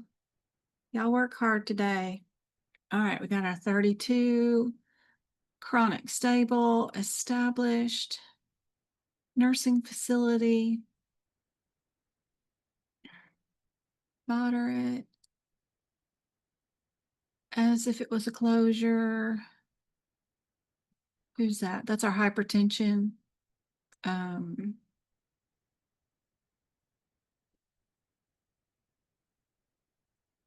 Wellness. 29 minutes. Pediatrics. Discharge. Home visits. Consultation. Or 55 minutes. Floating in a pool. Our critical care that is already admitted patient, but we did critical care. Our wellness exam with diaper rash. So confusing because we wrote a prescription.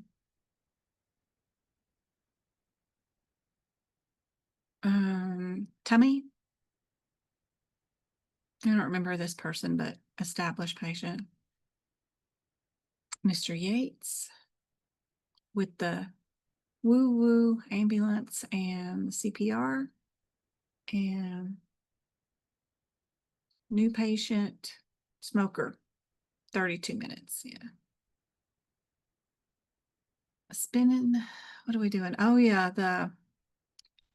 yeah, there's the decision making. So moderate for undiagnosed. Yep. 3 unique tests and low for over-the-counter meds. Anytime they have any rationale that splits out these 3 for you, I love going to go right down like this was suspected final diagnosis was suspected WPW. So I would put that next to that particular thing on that chart on page 10. That way I've got a clear example of what they consider moderate or an undiagnosed problem of uncertain prognosis. Because that's hard. And then the over-the-counter meds, sometimes they say it's straightforward, sometimes they say it's low, and sometimes they even say it's moderate. Because it's still telling them to take medication. So whatever situation and whatever the drug is that's over the counter, I write it where on that 9 and 10 because they flip-flop around so much with that over-the-counter medicine.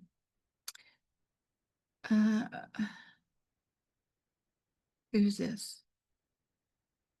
The observation So patient. do we put it on the side of the medicine or do we put it where the risk is? Where the risk is, under low. Right? So go to the low where the 99213s or whatever, over there in that thingy is. Okay, got it.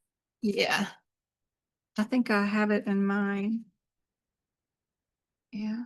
OTC, Dramamine, right? And I'm sure I've got other books of a nightmare listings of stuff where I've written that chart.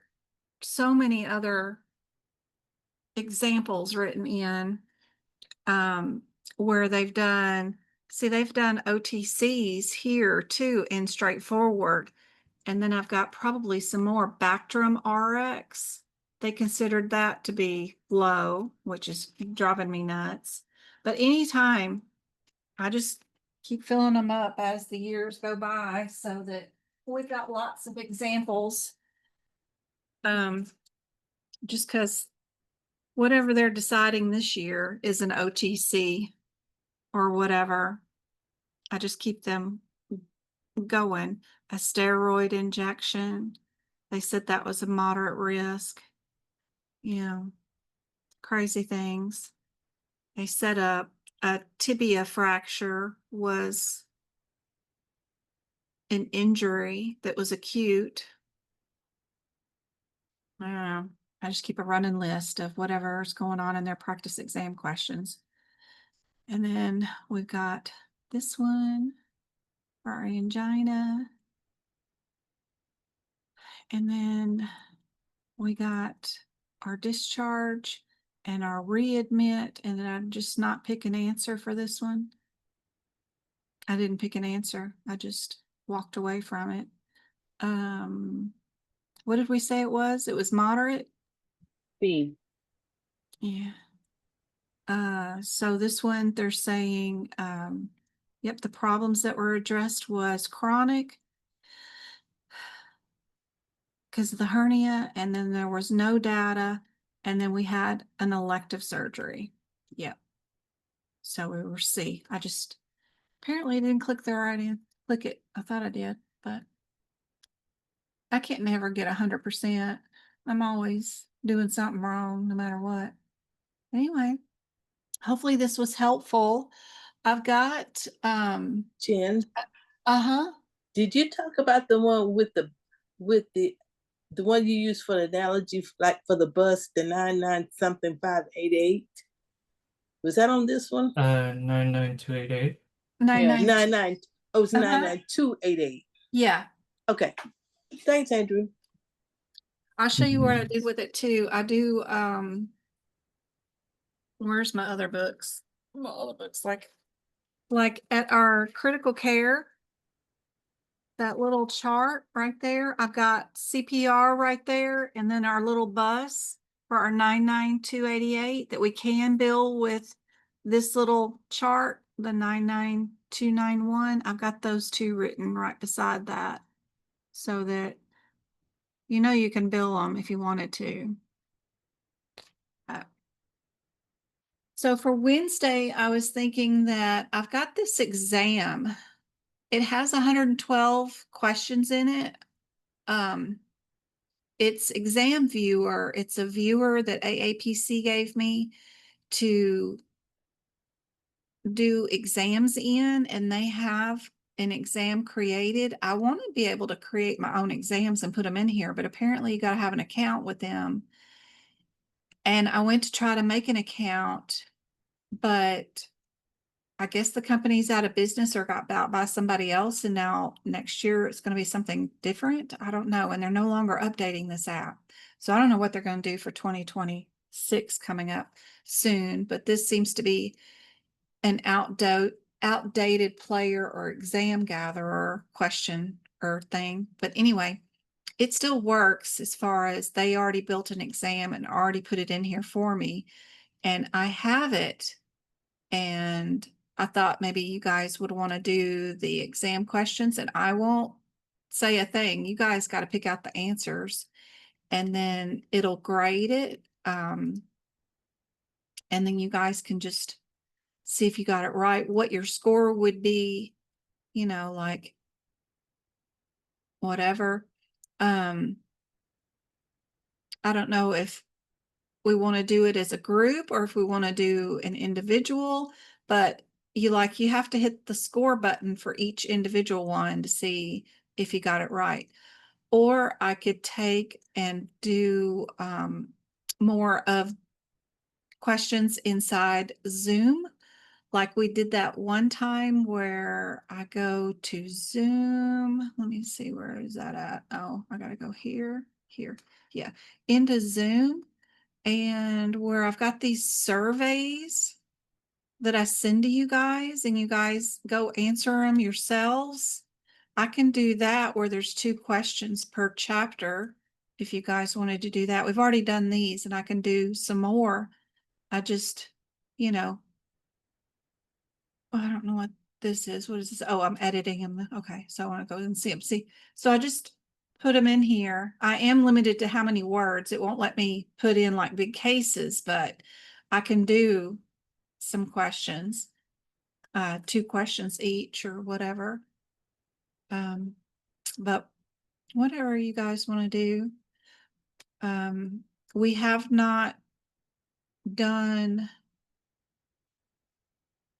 the chapter questions I don't think we did them for like the business of medicine and anatomy and any of the ICD-10 chapters. There's 4 of those things. I don't think it's relevant because, I mean, in ICD-10, you'll have 5 questions on the exam, and I think y'all are fine on it, but we could do those chapter exams too.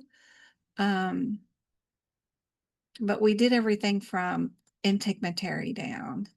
We just didn't do the chapter exam for the guidelines. We didn't do that one, which is 25 right there. It's got the HIPICS surgery guidelines and modifiers. And we have not done any of them there's 3 chapters in ICD-10. This one for chapters 12 through 22. And then there's another one for chapters 1 through 11. And then there'll be another one right here on the introduction. This will be where all your conventions are and stuff, like what does NOS and NES go. And we haven't done the one for medical terminology. That'll be another 25. And we haven't done the one from business of medicine either. So I don't know if we want to spend another week doing these in the front of the course, we could.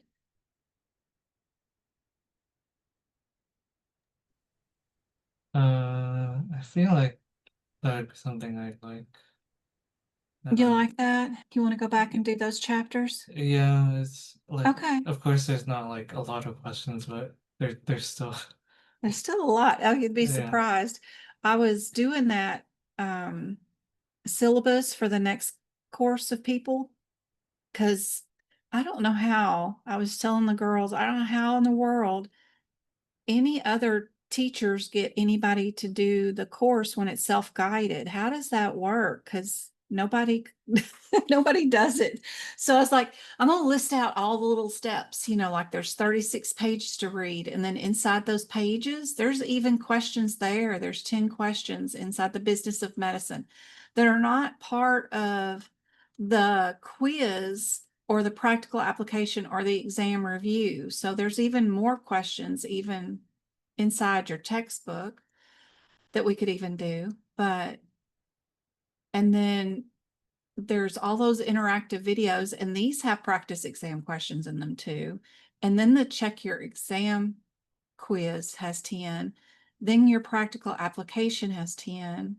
And then the exam review has 25. So this whole chapter, the business of medicine, at least has, what is that, 45 down here, plus up here, that's 55 questions, not including what's inside the interactive thing. So that's a lot of 55 questions. Yeah.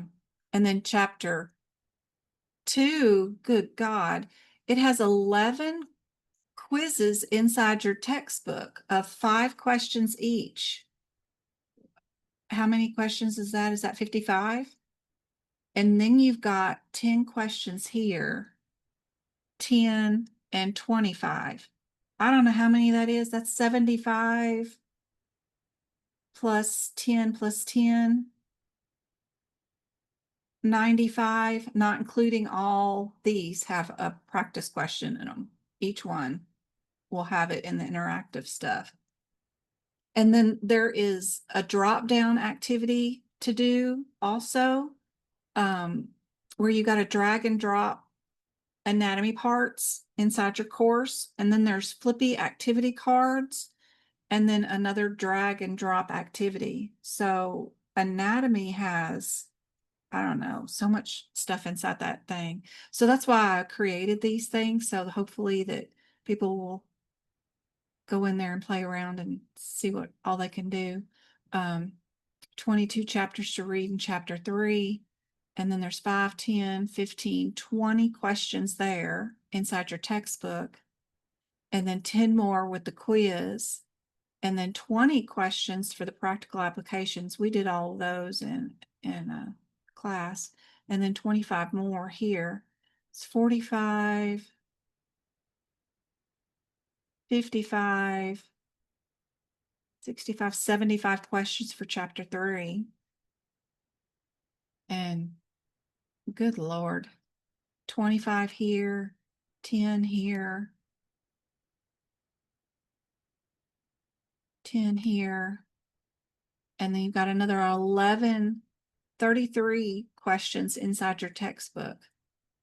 33, 43, 53, 63, 73, 78 questions altogether, but each one of these interactive lectures will have questions inside them too. That you got to click through to finish the little video. Anyway, there's a lot, and I've only done the first 4 chapters. But anyway, I don't know. I just took what another class like Legacy there. I took her planner for her course that she has, and then looked how she did her 12 weeks of classes.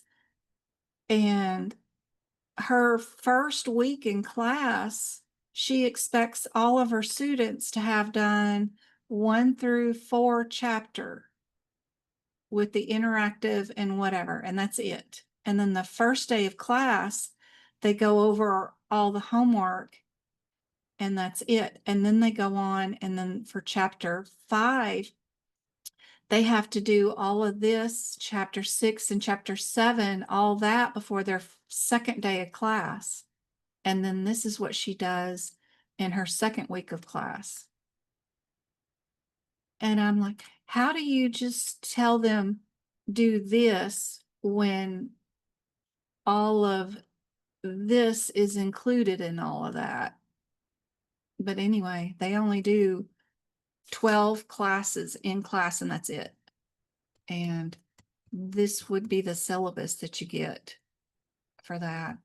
I've messed it up, murdering it, but that's what I'm using, is to see how other teachers do it, to make sure that I'm doing enough or it correctly. They don't have any kind of mentoring or anything. They just sell you this package and say, here you go, and don't tell you how to do it. But anyway. Sorry, I have to go, but you guys have a lovely rest of your day. My son is counting my minutes. I have to go to the bath. Yep, I tell him I had you down till 6 o'clock tonight. I still got 20 more minutes. He's Teasing. like, you said 2 minutes. It's been 2 minutes. I'm Okay, done. Rachel. I'm just Good night. venting Good night. anyway. So we will go back in, and on Wednesday and Thursday, maybe we could do 1 chapter each. We could do Business of Medicine one night and Anatomy the next one. And then Sunday we'll do the 3 chapters of ICD-10, and then that'll get all the end of chapter exams done. So I think that'll work. Sounds you great. Yeah. meet on Wednesday and Thursday night this week. All right, guys. I hope this was helpful. Yes, of course. Yes. And It's always- y'all get into that course and dig around. That anatomy flippy floppy little cards and anatomy things was really cool. So they've got some neat new interactive stuff in there if you guys haven't played around in it. But I know it takes a lot of time. You got to sit there and push buttons for 2 hours just to get through that interactive learning. But this your turn part, once you get through with every single interactive lecture through all those organ systems, and then do this is cool though. It is cool. Anyway, I hope it's helpful, and I'll see you guys on Wednesday. Thank you. Good night. Good night. Thank Good you. night. Thanks. Go Cart. We'll go over some of those practice questions like the fish egg woman, and maybe I'll do the talk about the woo-woo ambulance one on Monday on tomorrow's live. Okay. Okay, sounds good. All right. I'll see you then. Okay, bye-bye. All right. Bye-bye.